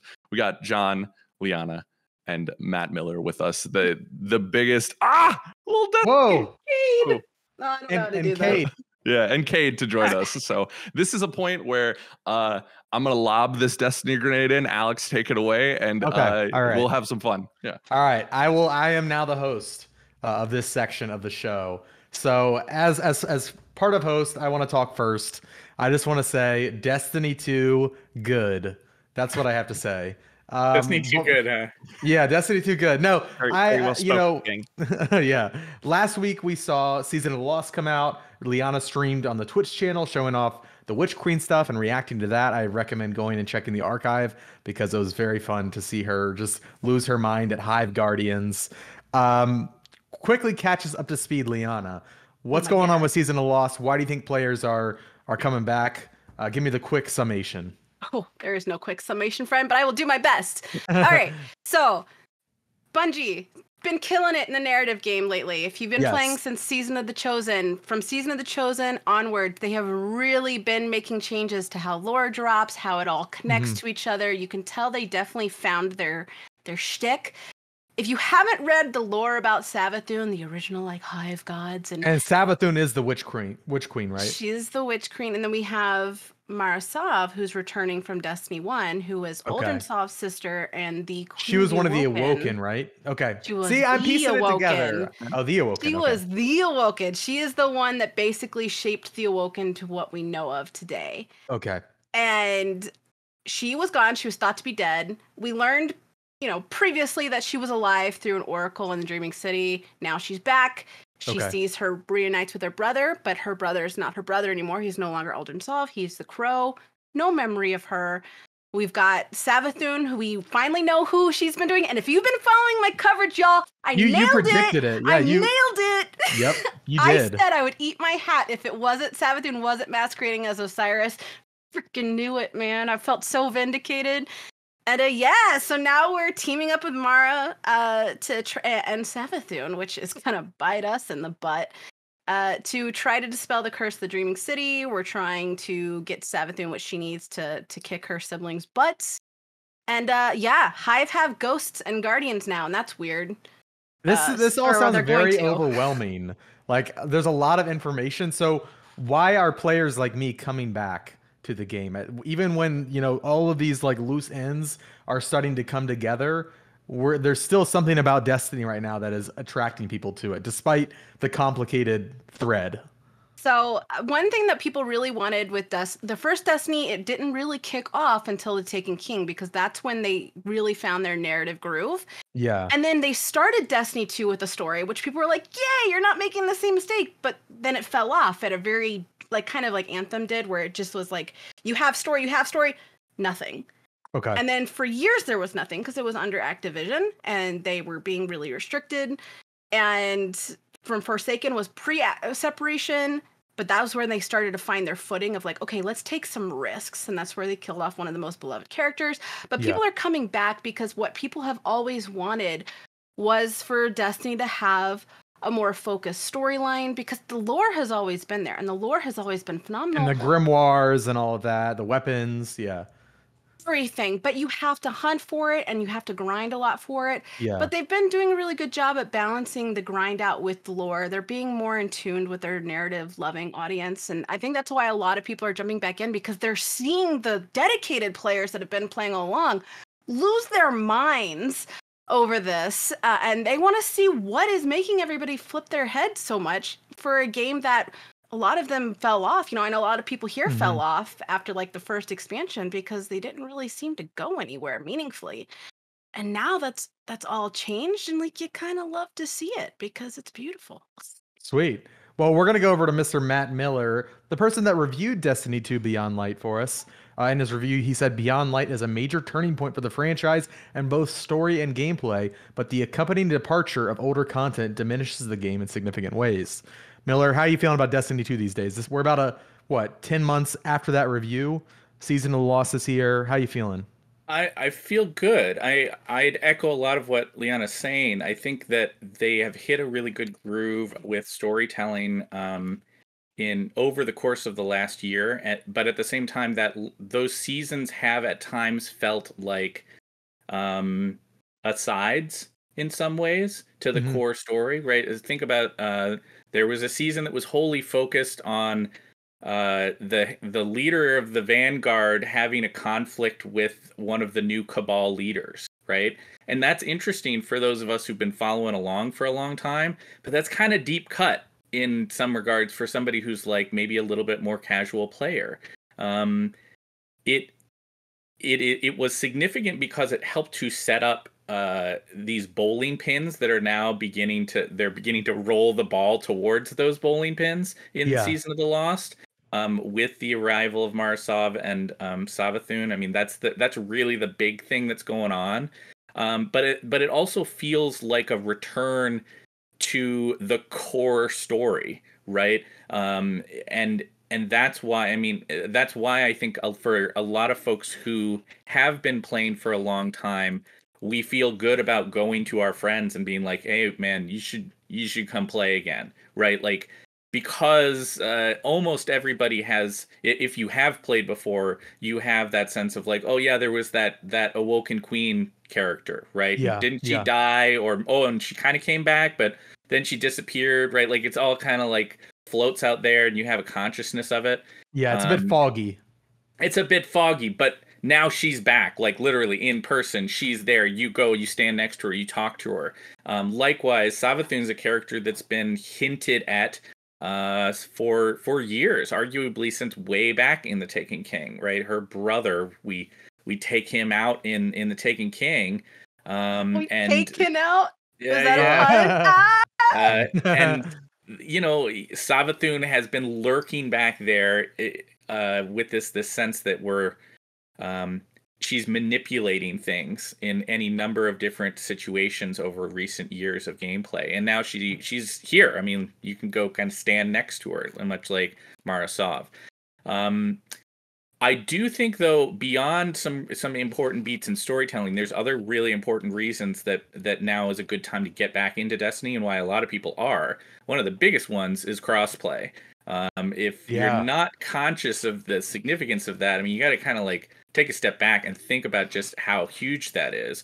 There is a lot of different platforms, and Destiny's been around for a long time. So we all have friends who like started playing on, let's say, PlayStation, and then they switched to PC, or they played on Xbox, and then they got a PlayStation 5 when the generation flipped. Like, there's any number of permutations of that. But the result is that you have a bunch of friends who played or play Destiny that you don't get to play with anymore until this past week, right? Yeah. And you can now do that. It's huge for the community to be able to do that. And they do have some wise strictures in place to keep matchmaking and competitive under control. So yeah, there's things you can't do with everybody.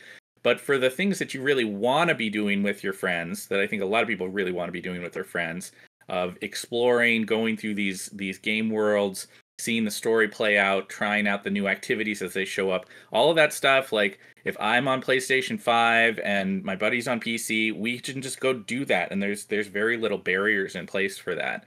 So that's a really big thing. I also think that they've used these aside seasons in terms of storytelling to quietly tweak the gameplay formula of what it takes to enjoy the game on a week-to-week basis. And again, I don't think their problem here, nor has it ever been the problem, to keep their hardest core audience engaged. Those people have always been in the wings, or rather, they haven't been in the wings. They've been at the center of driving things forward. But there often has been a problem reaching an audience that probably wouldn't call themselves casual Destiny fans, but they're also not playing it for 7 hours every day, right? Yeah. They're not doing multiple raids every week. Maybe they're doing a raid every week, right? That audience, the game is in my opinion, is at its best place it has been for that kind of a player now. The person who wants to, I want to log in, and over the course of a week, I want to play for 3 to 6 hours, right? Because that kind of a player right now can go in and see this story play out. They have this awesome structure that they've established with these recent seasons of a gameplay loop and a storytelling loop that tie in together, where you do these activities. It's usually kind of a big match-made activity, and then there's a smaller form activity you do after that, and that's exactly what it is right now. The Astral Alignment and the Shattered Realm stuff is what it is in Season of the Lost. Okay. And that content you get the whole scoop with, right? you finish that out, and you literally hit a pause. You effectively hit a pause button. Like, you've seen this week's story, you've seen this week's like gameplay loop. Congrats, you get a little triumph. Way to go, you did it. Maybe you progressed a little quest or something like that, and that is very, very satisfying, I think, for a lot of people. I've just finished the Beyond Light campaign, and I was kind of like, okay, I know what I want to do. I'm gonna start grinding for more loot through bounties and doing Crucible and Gambit and all that, so I can get raid ready, right? That was kind of my next step, and then I forgot about the Astro alignment. So should that be, as somebody who's finished the Beyond Light campaign, has done the intro to the Season of the Lost mission where I went and saw Marasov and stuff? That's my next step, is the alignment stuff. I think for players who are coming back, it's better to think about it in terms of, like, you just have a lot of stuff you can enjoy, right? Yeah. I think if there are content pieces or weapons that you're excited about chasing that are deterministic, like exotic weapons that you want to chase, if those are the things you're into, then sure. I mean, go do that stuff. Maybe you just like Iron Banner. I mean, it's an Iron Banner week this week, right? Go play some Iron Banner and like level up. The game has over time evolved away from the idea that there's only a couple things you can do to progress and to improve, and has moved instead to the model of like, you know what, are you playing? Then don't worry about it. You're going to progress. You're going to level up. You're going to get those weapons. You're going to get what you need. So like, do what you want to do. I think the Astral Alignment and the Shattered Realm stuff, that seasonal content stuff exists so that barring anything else you want to be doing in the game, you could be confident that you could go in on a weekly basis and have a couple hour loop that you can do and see the story move forward and have a fun time. Yeah, that's what that's there for. I gotta disagree with him. And this is why I was so excited, because I love Miller's brain and he balances me out so nicely. It's perfect. Real quick, and then we'll go to John. All right. Self-plug, but we have a 5,000 word guide up on Game Informer that it answers questions read that. Exactly like that. And there's a section where I give a recommended order to play things in. I recommend playing through the expansions first, because there's some really good loot drops. But I would say if you can, because it doesn't require a lot to do it, do the seasonal stuff, do the Season of the Lost stuff now, because there's a lot happening and it's gonna happen very quickly, that it's gonna make you even more invested, because you and I have very similar tastes in games, and I think you're really gonna fall in love with the story. But then that's going to be nice too, because this season, though, the drops are great. Like, I got one of the new shotguns, God roll. Got the new hand cannon, God roll. And those are really powerful weapons. So if you're working to get raid ready, because I mean, I do raids every week on all 3 characters, and I Sherpa people all through the week. And that like auto rifle, the shotgun, that does really well in those instances, and then that way you can also work towards those exotic drops as well. I wouldn't say section off the new stuff. I would say, because it doesn't take long to do. But then also the Shattered Realm and the Astral, it's just kind of cool because it's so unlike anything else in Destiny. It's very tech witches and magic and technology, and it's very Osiris does his little spirit fingers, and it's just a very different tone. So to me, I think doing those together is kind of interesting, because you could see the juxtaposition of how far the story has come. Sweet. Well, we kind of have 2 perspectives there as to how you can approach Destiny. It sounds like there's no wrong way, which is awesome. And I love that Alex has been miming in the background into the video version as we've been talking. But before we round out this segment of the playlist, I want to go to you, John. You're coming back to the game like me, it seems like. Yeah. Is this like fresh for you, or were you a previous player that is now coming back? Where you at? So I went pretty hard when Destiny 2 first came out, and then every time an expansion dropped, I would buy it and then like jump in for a couple hours and then just drop it. That's exactly me, yeah. Like, I had a really weird experience on Friday night where I jumped in and it put me directly into the Season of the Lost, whatever like the new mission is. Yeah. And it gave me like powered up gear, but I was still under leveled for the content. So everything in there was just a struggle to get through. Like, I died close to 100 times and just had to push my way through. And then once I got out of that, I hit the wall of everything that I could do. So like I hadn't played through Forsaken, so I wanted to try to do that. So I had to fight through the menus to figure out where the quest line starts for Forsaken. Liana, I did not read your article at the time, so that's my mistake. But once I actually got into that content, I could start powering through it just fine. Everything was leveled appropriately for me, and all of my problems were pretty much resolved.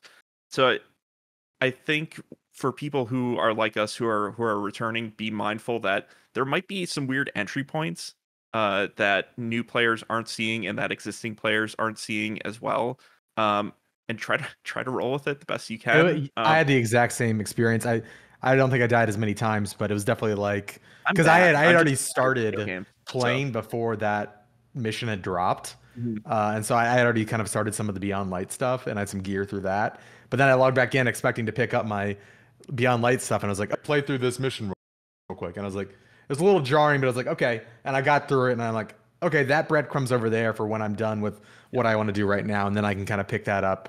But yeah, there's this weird middle ground where there's new players and then like the really current players, I would say. Yeah. And then like you said, there's us in the middle. And I feel like Destiny's always struggled with us of jumping back in because it's like, it always pushes you on a mission. It's like, what is going on? Like, and that's always kind of like been there. I mean, the way that they've split up their campaigns is cool for like playing in bite-sized chunks. But like you said, those entry points, like when you're first logging in, like that first day, can be a little rocky. But I totally echo your sentiment. Like, it's totally worth like figuring that out and getting into because the world is just so rich and vast right now with content. So I'm digging it.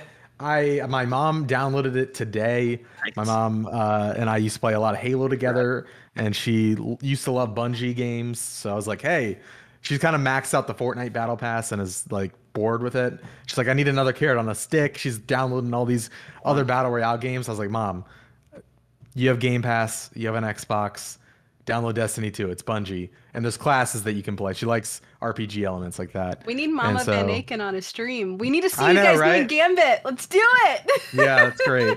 So, yeah, I'm getting the family involved now. It's a good time. But we're going to go back to our normal host, Alex Stadnick. We're in the playlist, my friend. Take it away. Oh, I think. Okay. I mean, I think we should probably. I think we probably should. This is a great talk. I am my only excuse for not getting into Destiny 2, as I told Mr. Van Aken, was I was at my data cap. Thanks, Comcast. And now it's a new month, so unfortunately, I don't have that excuse anymore. Yeah. What are you doing, dude? Yeah, do it. There's a lot of people who have told me this, but y'all's passionate conversation is inspiring. So may have to become a guardian of light, not of a galaxy. So Mr. Miller, I think you have to go save what was the big orb thing in Destiny? The Traveler. You got to go save the Traveler, right? Yeah, I gotta go save the Traveler. Okay. I got some bad news for you, Stadnick. Go tell Peter Dinklage I say hello. Let's get out of here.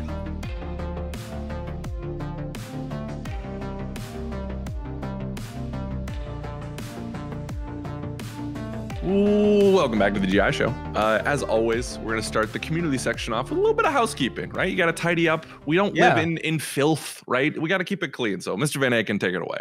Hello. Welcome back, as Alex said. Housekeeping this week. As always, we are reading off a new review. So if you go to Apple Podcasts and leave us a good review, we will make sure to say thank you on the show and read it off. Just don't call me fat or anything because I'm not going to read that off. No. And if I do read it off on the show, my mom is going to send you hate tweets. So be prepared. Good vibes only. At least anyways. 5 stars by Weasel33. That's this week's review. Saying video game bread and butter. As a lifelong gamer, I've bounced on and off a wide range of industry podcasts. Throughout, this show has been my constant companion, consistently informative, funny, and enjoyable to listen to. If you enjoy video games, this podcast should be your bread and butter. Thank you, Weasel33, for that 5-star review on Apple Podcasts. We appreciate you. If you do that, it just helps us to look good for potential listeners and to kind of helps our stats out, you know? So we appreciate you taking the time to do that. Thank you, Weasel. Upcoming Twitch streams. Thursday stream. I don't know. What are we streaming, Alex? Do we? Once again, I think I'm not streaming. No, we're working it out. We've had a busy week with the cover and stuff like that. I think it's another opportunity to let y'all know that we're exclusive on Twitch and we're streaming every Thursday. If you're like, man, I wish they stream more than replays on Friday, you're in luck, because now every Thursday, 2:00, we're going to be there. We're going to be smiling, the rotating cast. I think, Liana, I think you're a part of that this week, right? I think it's myself and Marcus. Okay. All right. There we go. Yeah. Well, be there. Twitch.tv/GameInformer. And if you subscribe, you get access to our official community Discord. Moving on, notable YouTube videos of the week. We had freaking Jeff Goldblum on the YouTube channel to talk about Jurassic World Evolution 2. Reiner talked to Jeff Goldblum. Reiner was like on a TV, on a soundstage, and they had like cinema cameras filming Jeff Goldblum, 3 different angles, and they send it to us to edit. It was a fun time, fun project to edit. So go check that out. Jeff Goldblum doing weird Jeff Goldblum things. Also, Alex Marvel Midnight Suns Rapid Fire, and that's up, right? Yeah. So it is either up now or will be up the day after you listen to this. We're still working out the timing. Keep an eye out. Yeah, but Rapid Fire, baby, is back, and it's better than ever. We got Ben Reeves talking about Midnight Suns. It's very good. I really like this one. So I'm excited to see that. Yeah. YouTube.com/GameInformer for that. Lastly, don't forget our 2022 video games release schedule is now live. You can go check that out, bookmark it, and come back to it so you can keep up with all the releases for the year. What's up, Alex? I see you want to talk. There's a lot of games on it already. Are there? Yeah, or at least for January and January, February, March. Oh no. Okay. February got stacked all of a sudden. Holy crap. Yeah. Gird those damn loins, my friend. All right. Whatever your loins are. Yeah. Yeah. And then lastly, closing us out, social media plugs. That's where you can go and follow us. You can follow our host, Alex Stadnik, at Studnik76. That's STUDNIK 76. You can follow me, Alex Van Aken, at It's Van Aken, ITSVAN, AKEN. Liana Rupert, where can people follow you on the Twitters? Follow me on the Twitters at DirtyF and Hippie, DIRTYEFF, That sounds right. TBD on that one. It sounds okay. Whatever. You'll figure it out. Mr. John Carson, how about you? Where can people find you? Yeah, you can find me on Twitter at John_Carson. Awesome. Oh, how to make it all simple, straight I know, to the right? point. Yeah. Of course, you can follow Ben Reeves at Benjamin Reeves. You can follow Brian Shea, who was on earlier, at Brian P. Shea. And I don't think Matt Miller uses Twitter, does he? He has a Twitter. He's verified, I'm pretty sure, but he does not. I think it's been like a year since he's I been think on. Reiner like tagged him this week, and I went to go check it out, and there hasn't been anything in like a year. It's at Matthew R. Miller if you would like to follow Miller for future use. That's all the social media garbage. Yeah, that's gonna be it. Let's get into listener emails, Alex. Send it back to you. We took the trash out, baby. The house is looking clean. We got the candles lit, a little ambiance, if you will. And actually, Alex, I think you lit the candles a little. It's hot in here now. Yeah, it's a little. It's feeling a little hot. I'm sweating. Maybe it's also because we're doing heat map today, baby. That's right, folks. The GI community has sent in their audio. Our new segment. Our new segment. So welcome to Heat Map. This is where our GI community can be heard on air, live, baby. And it is an opportunity for everyone to send in their audio hot takes, right? So what does that entail? Hot take is an opinion you have about a game that maybe isn't the mainstream, right? And we'll show. We have some great examples today, but be sure to send those in to us at podcast@gameinformer.com. Spicy but tasteful, spicy but respectful. Yeah, because here's the deal: if you try to slip in bad things or disrespectful, it's not going up. Yeah. It's not going up. It's not going to happen. So we want to hear from you. Like this is. We want to have fun with it, but we want to be respectful to everyone involved. Exactly. So, and I think I've seen some confusion on the podcast email. We want audio submissions. So how you do that is if you have an iPhone, go to voice memos, record something there. You know, everyone has a computer with Zoom on it these days, or on like a microphone with work from home, right? So you can record on your computer. But yeah, send us your audio hot takes because we want to put your voice on the GI show. How cool is that? Right? That is very cool. On the GI show with us. So first one, we're coming with some spice, and my good friend, the Spice Master, Bobby Buell, is here to kick things off. So we podcasted with him. He was on the show earlier in the year. Yeah. He also has an amazing podcast himself, 99 Questions, that y'all should look up. The man shoots his shot, gets like crazy names from the industry, and brings them on. Jeff Cork was on. Abby Russell was on. That's awesome. Yeah, I think Joe had a shot. So definitely check that out. But Well, hold on. Let's see what Bob's got for a spicy take here today. Game Informer show, two Alexes. It's your boy, Bob Buell, with a hot take for Heat Map. So Metal Gear Solid 5 kind of famously had a big ousting between Konami and Hideo Kojima toward the end of its development that led to a whole bunch of, let's say, missing content from that game. And a lot of the reviews at the time really point that out and say that's the weakest part about the game, the ending. Well, here's my hot take. Metal Gear Solid 5 is better for not having a distinct ending. And here's real quick why. The game is called The Phantom Pain, naming that after two of the main characters losing limbs, members of their crew, bases, allegiances. It's a game about loss. So the fact that the game has no ending, but gamers all around the world are searching for it and going, it has to be here, right? There has to be a big final boss. There has to be a big final mission, right? Right? What thematically could be a better ending to that game than no ending at all? A true Phantom Pain. Thanks, love the show. Praise be to Peepo. Bye. Buell, baby. Coming in hot. Listen, we love to see it. We love to see it. I don't know anything about Metal Gear Solid 5, but that seems like a cop-out, Bobby Buell. You know? That seems like circumstances that, like, you know, like people are like, they'll like, oh, I don't know, like, you're on your way to work, right? And you're like, man, I really wish I could, you know, have a bagel right now. And then you get to work and there's bagels, you know, somebody brought in bagels. Then they're like, man, God exists, you know?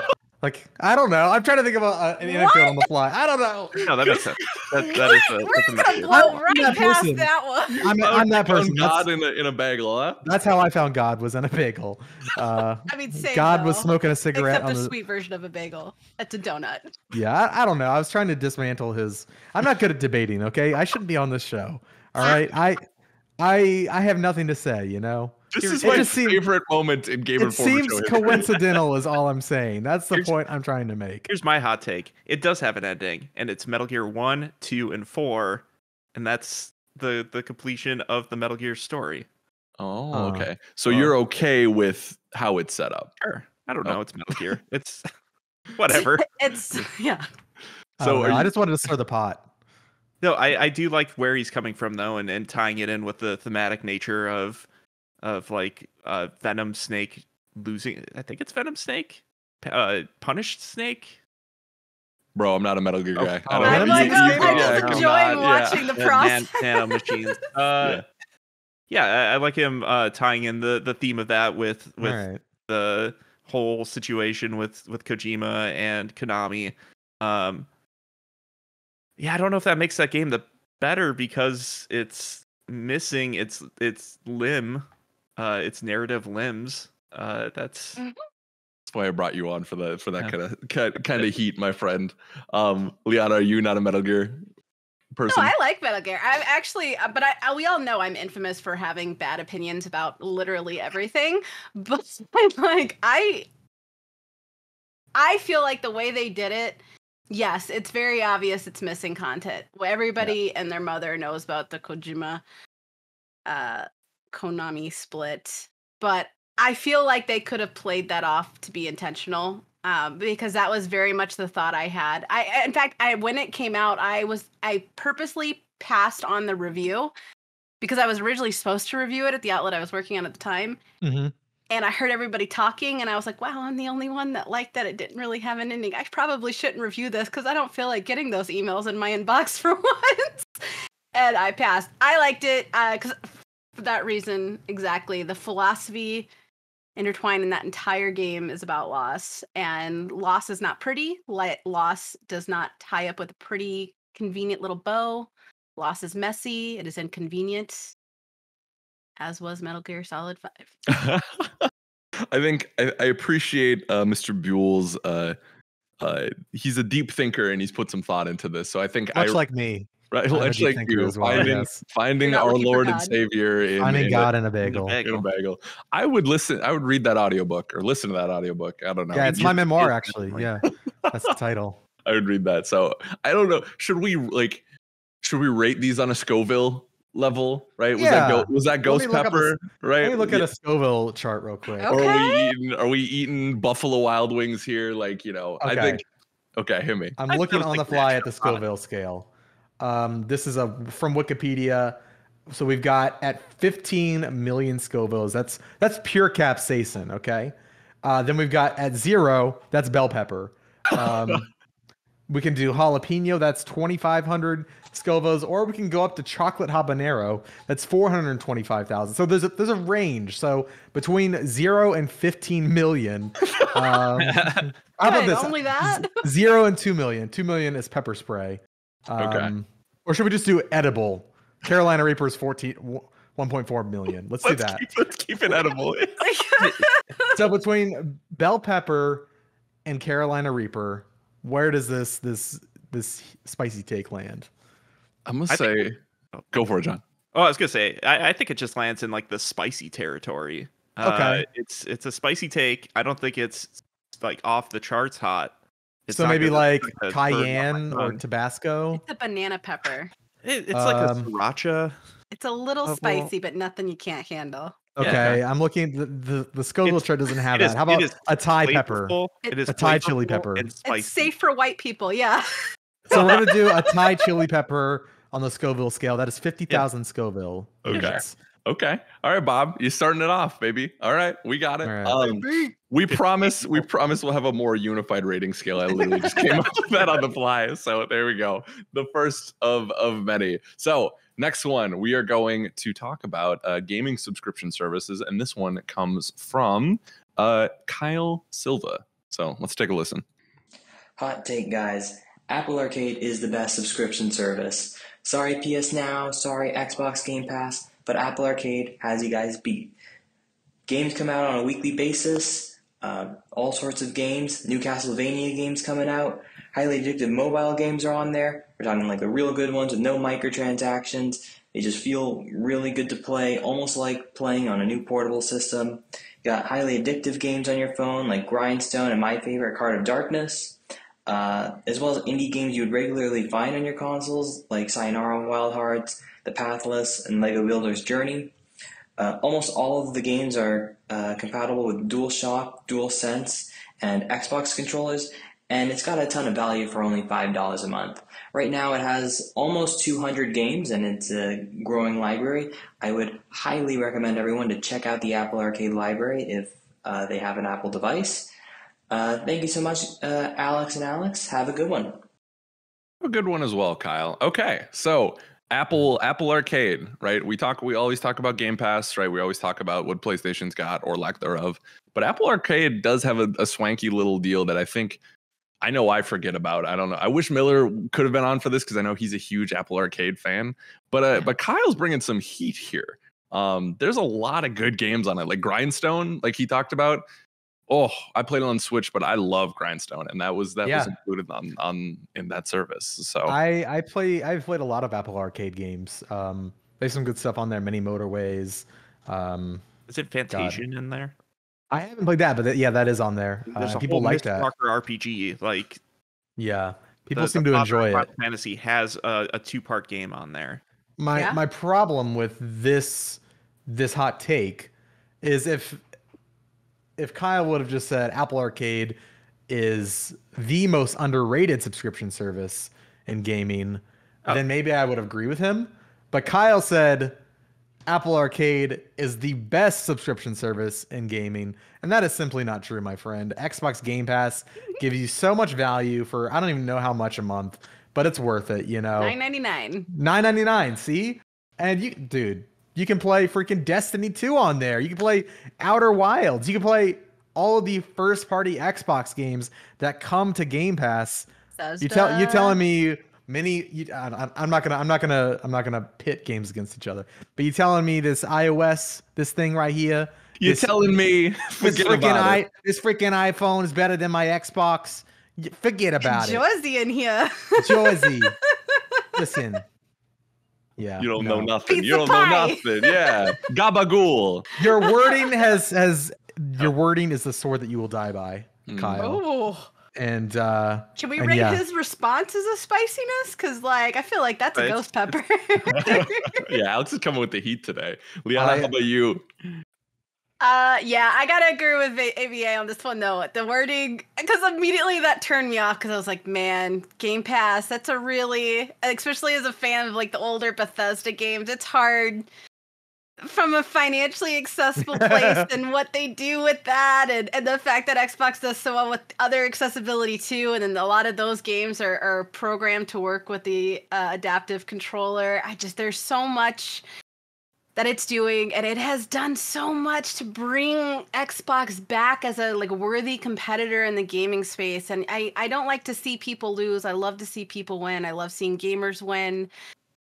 And they do a really good job of showcasing indies too. So I'm really having a hard time thinking that Apple is better than that, especially with it being platform specific with Apple users and how expensive those devices are.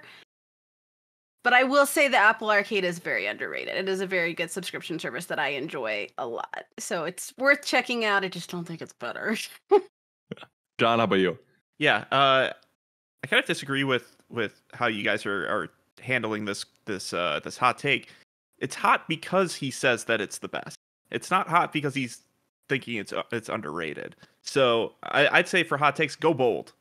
Throw it out there. It's not I'm saying this is a good hot take. Topic. I just think it's wrong. I am 100% with you. I think Apple Arcade, if it was to be the best service, I would have used it more than 3 times in the last year and a half that it's been available, or 2 years. How long has it been available? Sheesh. Like something like that. That's hot in itself. That's a good, yeah. It's I'll check it out like when something like a Fantasia comes out, or like Grindstone was one of the first things that hit that. But a lot of these games have come out on Switch, on PC. Sure, it's $5 a month, and sure, everybody has a smartphone. But I'm not getting the flexibility with that I do with like Game Pass, which I can access on PC and on my Xbox, on multiple Xboxes in my house. And cloud, so you can on your phone too. And cloud, yeah, exactly.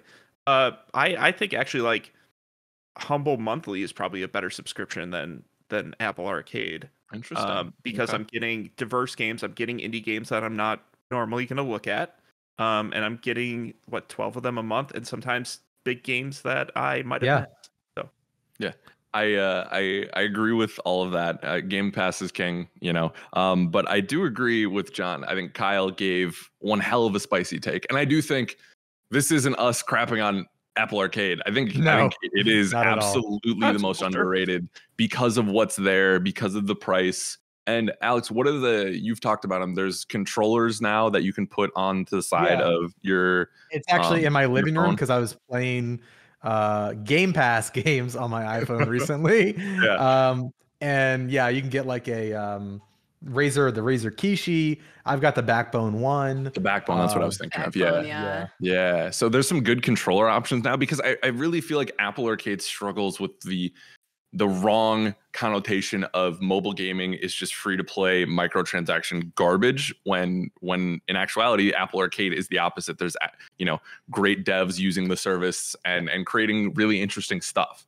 So yeah, totally. So check out Apple Arcade if y'all have any Apple type stuff, because there's some good games on there. But I'm thinking, I started to sweat a little bit, right? We got a little debate in here, I like it. God was found in a jalapeno popper, as everyone knows. So I'm gonna say habanero for this one. That's what I was thinking. Yeah. Okay. Yeah. So great. You share a name and a brain. Awesome. We finish each other's sandwiches. Gabagool. No, Gabagool. What are you doing? Well, my name's not Alex. So yeah. Last week you said sandwiches. Sandwiches. Yeah. I just want to keep you on your toes. So, Kyle, congratulations. You have the spiciest take, but we're not done yet. We're not done. We got one more. We got one more coming in. Fun to end. Yeah, right? We got one from let's see. I'll pull up my notes real quick. The final one, Jason Wojner writing in with a little spice on Uncharted. Take a listen. All right. Hi, everybody. My hot take is that Uncharted 4, a game that is so often celebrated as the best game in the franchise, is actually the weakest in the Uncharted franchise, including Golden Abyss on the Vita, which is a great game. Mainly my problem is the pacing. It just takes too long for it to start up. I mean, really, you have to wait like 3 hours before the first real action set piece. And then afterwards, every new location, there's too long of a lull between the next set piece, and it ruins the pacing for me. The reason why I loved the older Uncharted games is because of how well they mixed in this character moments with the big bombastic set pieces. I also just think that the story is a little too heavy-handed with its themes. It's just kind of showing off. It's like, look, we're Uncharted, but we're talking about love and personal relationships. Meanwhile, the series has always been about that. Uncharted 4 is not doing anything special in that regards. It's just showing it more strongly. Lost Legacy, on the other hand, is incredible. Okay, love you, bye. Wow. Oh, he redeemed himself towards the end there, because I was like about to quit.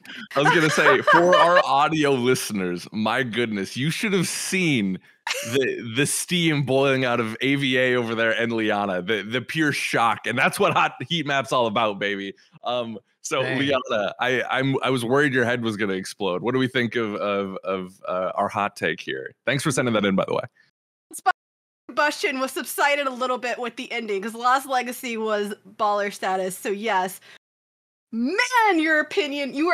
They're all opinions. Everyone is entitled to their wrong opinion. It's okay. We all have to be wrong sometimes. I get it. It's fine. I don't hold it against you. But you're so wrong. Like that element of love and family that has always been there, yes, but it was never fully explored to its utmost potential. The game started with an epic boat chasing scene, like you saying it takes forever to get to you start with that, and then the blend between the cutback of him as a teenager and him and his brother and just him and his wife and them playing video games, and it was just. It didn't sacrifice what made us love Uncharted, it added to it. And a lot of times when games try to add too much, it tarnishes the experience, but it just made it better. And it was hailed as the best one because it is the best one. Mic drop. You're wrong. I played all of the Uncharted games in 2016, leading up to Uncharted 4. I played for the first time. Played all of them 1, 2, 3, and 4 within 3 months of each other. All right. Uncharted 4 is the best Uncharted game by far. Uncharted 1, I would even say, not great. Very outdated. Lots of skeleton closets that get very boring. It was a slog to get through. Uncharted 2 steps it up. You got the train, right? Man, what a way to start a game. The train. It's great. It's still dated, but you're like, okay, this is getting better. Uncharted 3, same thing. Cool. I'm ready to get to Uncharted 4. Uncharted 4 comes out, becomes one of my favorite games of all time. I don't even have like that affinity that everybody has, that years of build up. I don't have any of that. I've just played through all the games. I'm like, okay, promising. I dig these. Like the characters. Uncharted 4 comes out. You've got the way they introduce and tutorialize the grappling hook, and you're going through these old castle ruins. The way that, after the boat chase, it transitions to you scuba diving, like in a flashback sort of sequence kind of thing. And that's like the tutorialization for underwater stuff. Then you have to go to the mansion and like infiltrate this party and like steal things. And that's where you are introduced to Rafe. And oh my gosh, dude, this game is so good. I will say, like, chapters like when you're in the jungle, I'm like, okay, I wish the jungle parts, like towards the end of the game, would pick up a little bit. But all in all, Uncharted is such a good game. So you're saying he does have a point in the pacing issue, maybe? No? Maybe a little bit, but I mean, his opinion's still wrong. Like his overall hot take is wrong. Yeah, I mean, you should feel bad. There's a nugget of truth there, There's some good criticism there, but it doesn't equate to what he is trying to say his hot take is, in my opinion. Okay. But it is a spicy take. It is very spicy. I was going to say, we'll get to the ranking. We'll get to the ranking. I threw something. Like, it was very spicy. You made my eyes pop out of my head. I was like, what? What are you talking about? Mr. Carson, where are we at with the spice here? It's a spicy take for sure. I don't agree with it at all. Especially with like the slower parts of the game. I think with a game that's built up to be like the final adventure of Nathan Drake, or at least what people are assuming is the final adventure of Nathan Drake, it's fine to marinate a little bit with the characters and like hang out with them, especially like the date night at home with Elena and playing Crash Bandicoot. Like those moments really make that game great. It's not all just run and gun, exploring mansions and shooting people. It's being with those characters one last time, barring the Lost Legacy stuff. Yeah, but, sorry, you just go sparked something in my brain. Yeah. Like Uncharted 4 slow moments. That's like what they learned from Last of Us. Like the moments when you were like walking through the pirate city, you know, and seeing like everything flooded and like all of those quiet moments, like you said, like walking in on like, I'm not gonna get into spoilers, but walking into certain areas that like you've been like searching for, right? I'm trying to not spoil things. Like those quiet moments are like really awesome in that game. That's a very well said. For sure. I appreciate that because I have not played Uncharted 4 yet.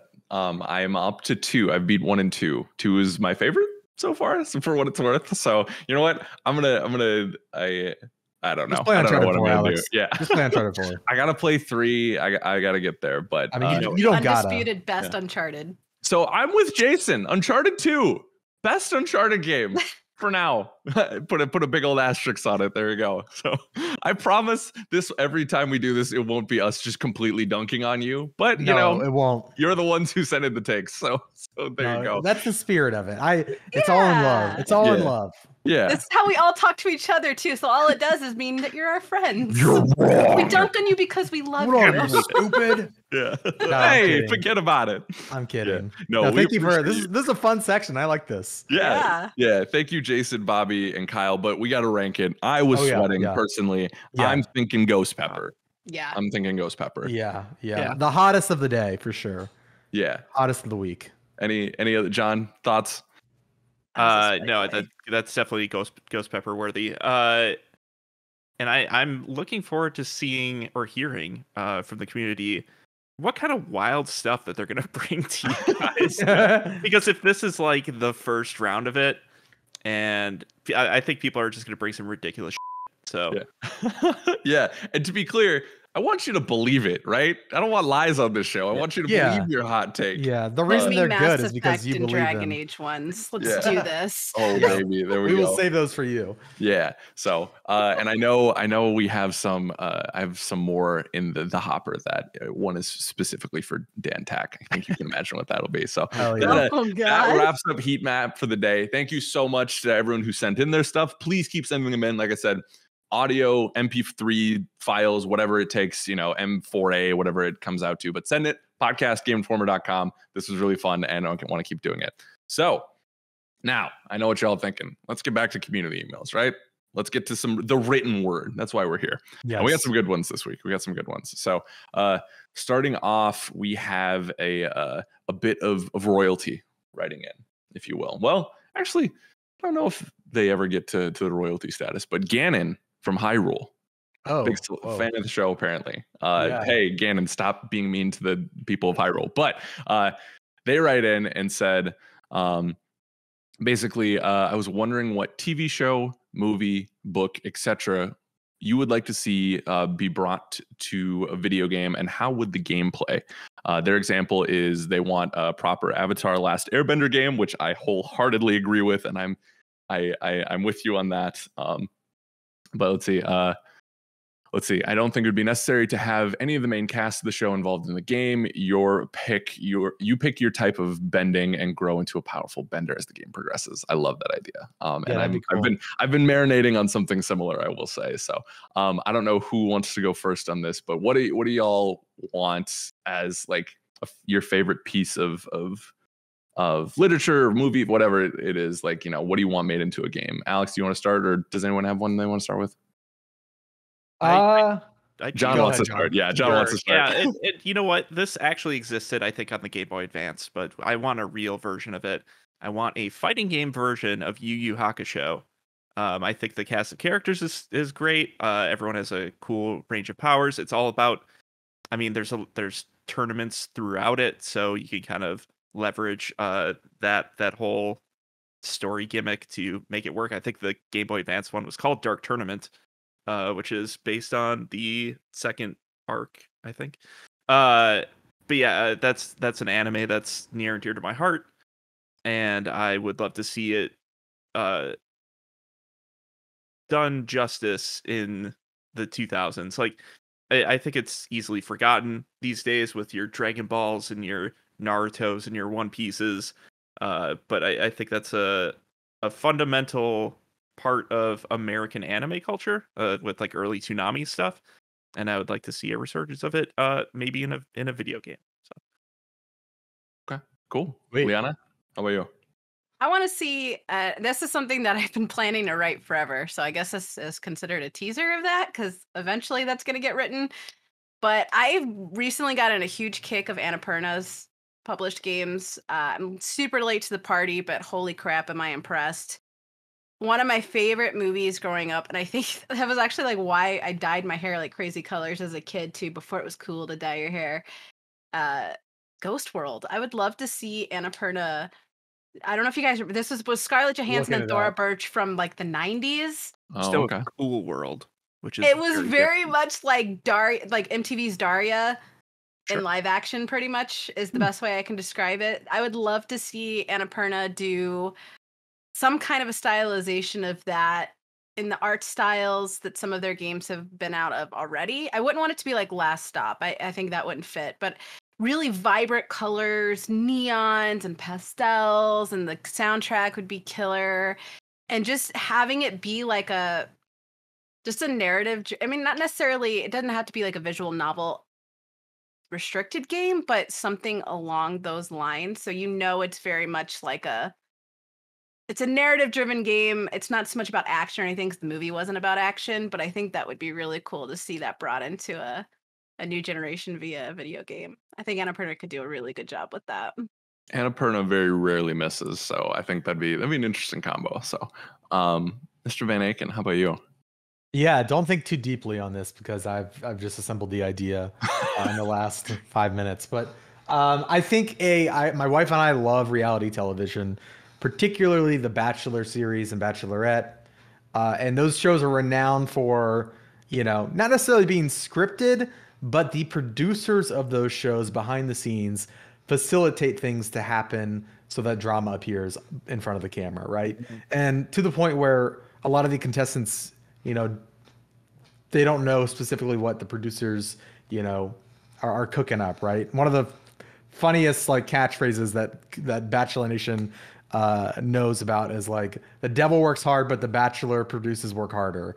And I would love a stealth game where you play as the producer behind the scenes, working on a reality dating show, and similar to like Hitman, where you are going and working in this level, like this almost not an immersive sim, but like everyone's kind of on their own path and like has their own patterns and behaviors, and you are, as the player, manipulating and like placing items, and just making sure that drama happens. That's right. And so it's like, if you give this person, they're allergic to Coca-Cola, and their enemy loves Coca-Cola products, I'm going to go and like take this Coca-Cola product and take this soda and put it in this person's room so they get sick. So then there's drama between them. That's a very, like, that just came out. Whatever. That's incredible. Yeah, I'm totally with that. Yeah. But like some sort of like puzzle / light action game in the Hitman style, where you are, a producer on a reality television show. That's a cool way to do it, like non-violently as well. Yeah. Like, because like obviously you're not gonna kill anybody, but like you're gonna be like, oh man, you spilled wine on my shirt. Oh well, that was actually Lawrence over there.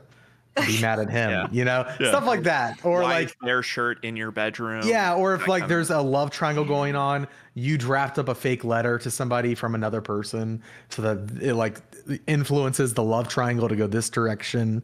It could be cool. Just saying. I like it. I would play. I don't even watch that show, and I would play it. All right, cut this, delete it. We gotta pitch this to somebody. Yeah, right. This is too good to put on the airwaves for free. Yeah. Yeah. That's good. That's really good. These all have been really great. I'm about to save the whole damn galaxy far, far away right now with mine. Okay. I know what y'all thinking. Star Wars. Yeah. Boo this, boo that. We hate everything besides Mandalorian. Great. I know. What if I told you that there's a way to save the whole thing, especially in games? Well, Fallen Order is great too. We're going to the High Republic, baby. The High Republic, the new era of Star Wars material that's coming out in readable form, legible form. I don't know what you want to call it, but so there's a whole like string of books and comic books that are coming out, and Light of the Jedi rekindled my passion for Star Wars. That book is incredible. Charles Soule wrote it, who had done comics before, if I'm not mistaken.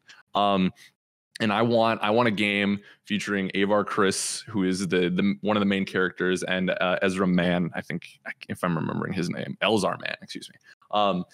In a open world experience where you're experiencing their flight through the galaxy, because a lot of it is like, you know, not colonizing is not the right word, but people are discovering places on the outer rim, and you know there's a lot of people that need Jedi help.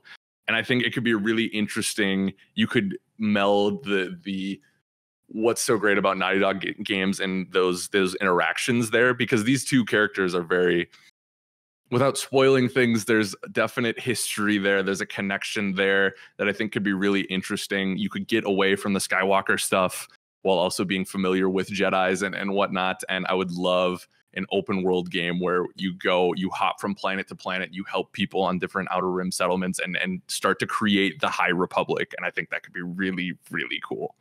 So I don't know if y'all have read it, but if you haven't, you really should. When you shared the picture of the book, I was so excited because you shared that picture right when I was like finishing it up, and I was like, "Oh yeah, you're gonna like this, buddy." Is that a novel or is that a comic? Novel. The Light of the Jedi is the novel, but I know Reiner said he was reading the comics. I haven't read the comics yet. There's another book that either came out or is coming out that's not following.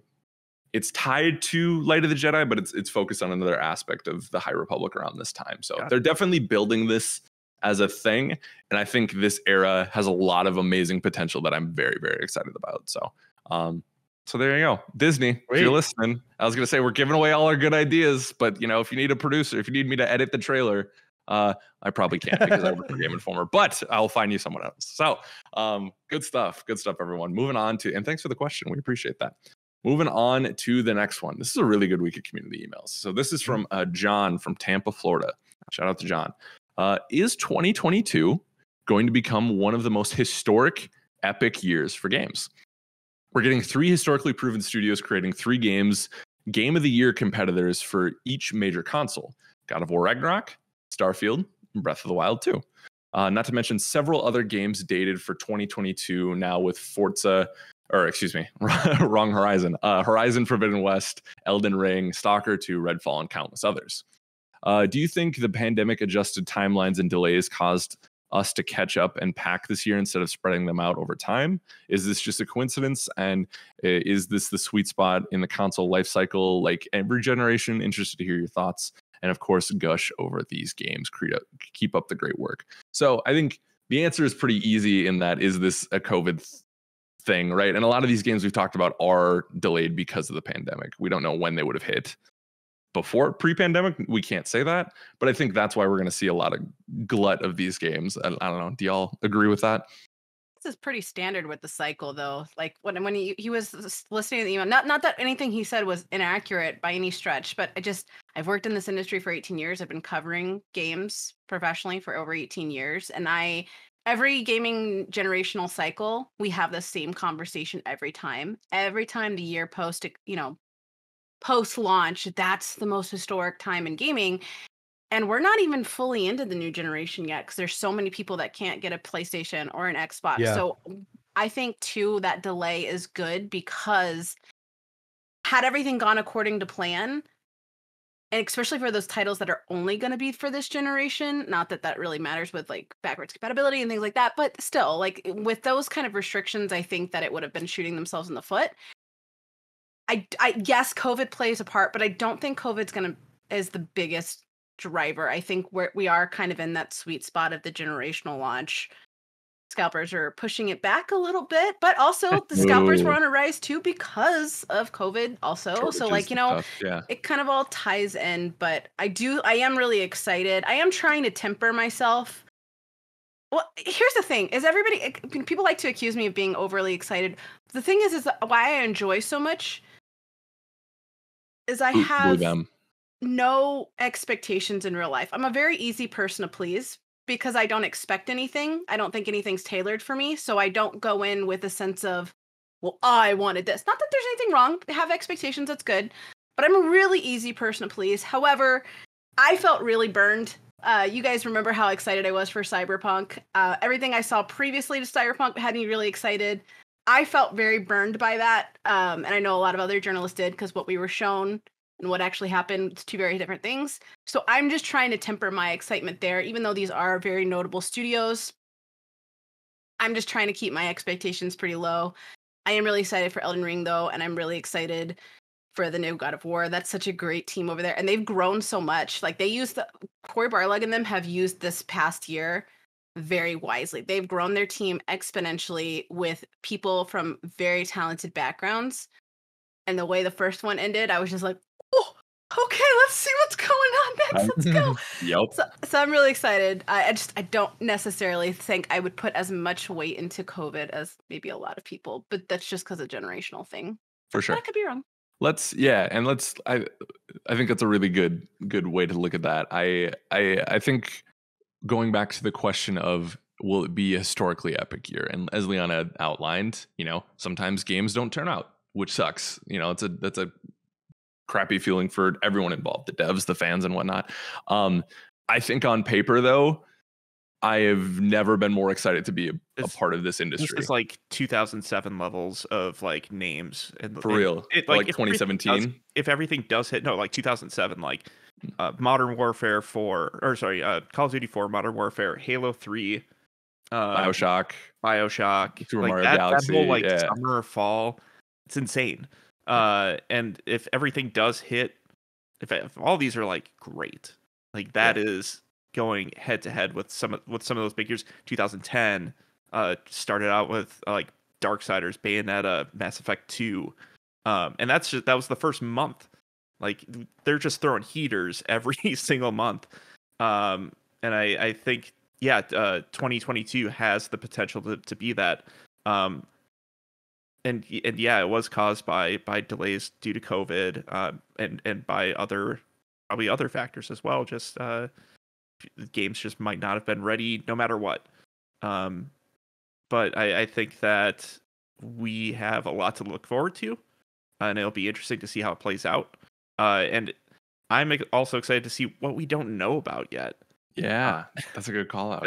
Microsoft has a ton of studios now. Mm-hmm. We don't know if they're gonna stealth launch anything. Nintendo's always keeping things close to the vest. All that we really know about there is what Splatoon and Zelda and Pokemon Legends Arceus. So there could be a ton more in the wings as well. It could be an embarrassment of riches in 2022. Yeah, definitely. I think that's a great point that I also wanted to hit on too. Like, I mean, we already listed 3 games from Nintendo that would make that their year, right? Mm-hmm. But the fact that we haven't seen Mario in, 5 years, is it going to be 5 years since Odyssey? Yeah. So that's taken time a goes while. by too fast. Yeah, time does. I feel like it was like 2 years ago. Right? Yeah. We know Metroid hype. We're building it with dread, which is a weird sentence, but like, when are we going to see the next step with Metroid? There's a lot of stuff we don't know. But I agree. I think looking at this list, especially like God of War, that I love the original series, but the new game is one of my favorite games of all time. And like Liana, I'm so excited for what comes next. Pokemon Legends Arceus, even though I have some reservations, right? Yeah. I'm still so hyped for that game. It's a big shakeup for the series. Like, for real. Which it not needs, be interested if you're into Pokemon. Yeah, definitely. And that doesn't even cover like the DC games, right? We're finally gonna get Gotham Knights. We're finally like Suicide Squad is slated for 2022 as well. I'm still still like with, we're not out of, Delta is a thing, right? We're still not out of the woods with COVID yet. So there still could be more delays coming, no doubt. Or, workplaces are changing too, right? We're figuring out how to make games in this new culture. So like, just because we get out of 2021 doesn't mean delays aren't going to be a thing. But, if even half of those games hit next year, like we're in for a treat, and I'm very excited for it. Not Alex, to keep sorry, not to keep no bringing, worries. I don't want to crap on any developers, because that's leadership. Developers are a big team, and they are not in charge of what leadership decisions are made. But I want to say too that I really do think, not to call them out again, but I do think what happened to CD Projekt Red was a huge warning for the industry, because CD Projekt Red, despite previous reports of the work culture there, was still hailed as like the untouchable studio. They can do no wrong. Everybody was excited for Cyberpunk. Media was excited. Gamers were excited. Everybody was already hailing it as Game of the Year before we even saw anything about it. And to see them fall so seemingly low, lawsuits, public ridicule, backlash, Sony pulled the entire game from the store and only recently put it back up. Like that, I think that was a very big, holy crap, wake up moment for the industry of like, if they can fall that, we got to get our stuff in a row. Yeah. And I think we're kind of nearing that end of, thankfully, nearing that end of the age where just ship it, we'll fix it later. And it's good. We need to, because that's not a healthy way to lead up to a launch, and that's not a healthy way to close out a launch. I think that trend needs to die, and I think unfortunately there needed to be a scapegoat for that to happen. Yeah. And that's a great point. If all those games we just listed today get delayed into 2023, and that means the devs get a chance to actually work on them and have a family life, work-life balance, perfect. We got indies to play. I still got to catch up on Horizon. Like, there's stuff to play. We'll be just fine. So, yeah. Alex, do you have any thoughts before we go on to the next one? No, I think we move on. I think you guys covered it, and everything was well said. Yeah. No need to hold up the podcast. Very excited for next year. So I talk so much. I'm sorry, ABA. No, you're good. You're good. We can. Alex could start with this one. Hours. So, yeah. Final question of the week. Cole Harper from Nashville, Tennessee, writes in and says, "With it being the 10-year anniversary of Skyrim and year 8 of GTA 5, I'm getting old. I was wondering which new game in the series you're looking forward to more and why. Both came out generations ago and have current console versions. Thanks for all you do." So the question is, are we more excited for Elder Scrolls 6 or GTA 6? Alex, do you have a thought? Elder Scrolls 6. It has been, next year will be 10 years since we've had a new Elder Scrolls game. Right? More. It was 2011 because it was 11. Yeah. This year. Mm-hmm. So yeah, over 10 years ago, since the last new Elder Scrolls game in the main series, right? We've had Elder Scrolls Online, of course, and Blades and other stuff, but I'm talking like the big number. I want to see Elder Scrolls, whatever it's called. I don't know, Hammerfall, whatever they're gonna call it. The rumor is, yeah. So yeah, I'm really excited to see that new engine. They built one for Starfield, so I want to see that in like a fantasy setting. I think the gap between development years between Elder Scrolls, Skyrim, and whatever this new one is going to be, I think we're going to see a bigger leap between those two games than we will between GTA 5 and GTA 6. Personally, I think GTA 5 is gorgeous and like does so many things right. I think there's more. For me, the idea of a new Elder Scrolls game is more exciting. But that being said, I'd be just as happy to play GTA 6 like soon. But yeah, that's my thoughts, I think. Cool. Yeah. Liana? I don't think I need to guess on this one, but yeah. Yeah, Elder Scrolls. I'm not very good at driving in games, therefore that automatically knocks it down for me a little bit. I like fantasy. Although Morrowind is my favorite, I think, still out of the series. Skyrim was a little bit too simplified for my tastes, but I still really enjoyed it. And I'm with Alex. I'm a huge tech nerd. Like, I love tech, and I love evolution of tech, and I'm interested to see, because that's been an opinion I've had for a long time, that Bethesda is great at what they do at crafting immersive worlds, but they've been held back for a long time now by outdated technology. And that's one thing that I remember shouting about when the news broke about the acquisition, because I was like, dude, under new leadership at Microsoft, Xbox has been really good about supporting the teams, and they haven't always been in the past. Remember how they tried to assimilate Bungie, and Bungie was like, nay, we're our own thing, and they splintered off. But now I feel like Phil Spencer's being so respectful of the source material and the creative teams, and really ensuring that they've got a very hands-off approach. So with the financial stability of the acquisition and getting the new tech that they need, and the time and the patience to make sure it happens, because they've already set the expectations, like, you will get it when you get it. We just wanted you to know it was coming. You'll get it when you get it, and that's all they can do at this point. Take your time. Give me more hot vampires, please. Putting the exclamation mark on the statement. I like it. Mr. Carson. I mean, I'm going with Elder Scrolls, and mainly because it has more potential, just for variety of things that you could do. We've been through modern crime drama stuff multiple times with Rockstar, and unless they're shaking up that formula quite a bit, I'll still play the hell out of a. I'll still enjoy it. Yeah, awesome. They tell great stories. There's a lot of fun things to do in those worlds. I'm more interested in seeing what Bethesda's doing with Elder Scrolls, if they're going to bring it back to more of a Morrowind style, where you can kind of play around with the systems a little bit more, and incorporate that into the big open playground that was Skyrim, or that keeps being Skyrim every time they release it. But I feel like there's just more potential in a fantasy world, for different spells and playing in different ways, and the kind of worlds that they can create and take you to, than a modern city. So that's my take. For sure. I love it. I actually am going to diverge from all y'all. Cool. I am going to say GTA 6. Now, preface this with saying I'm actually not a huge Elder Scrolls guy or GTA guy. I've played, right? I thought I beat Skyrim. Turned out I had a whole mess of game I never got to.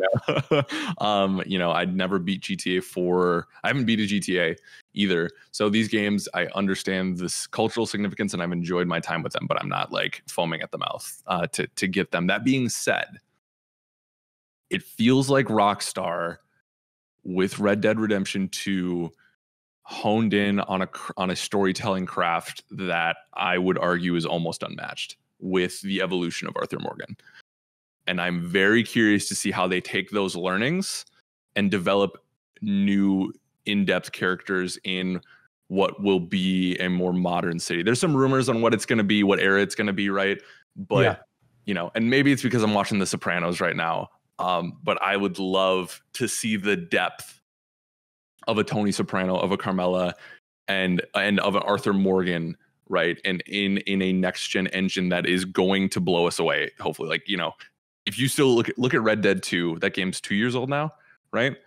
There's almost no game that can touch it visually either. So combining those two things, if they can take those learnings from Red Dead 2 and mold that into a GTA game, because I don't need the dastardly evil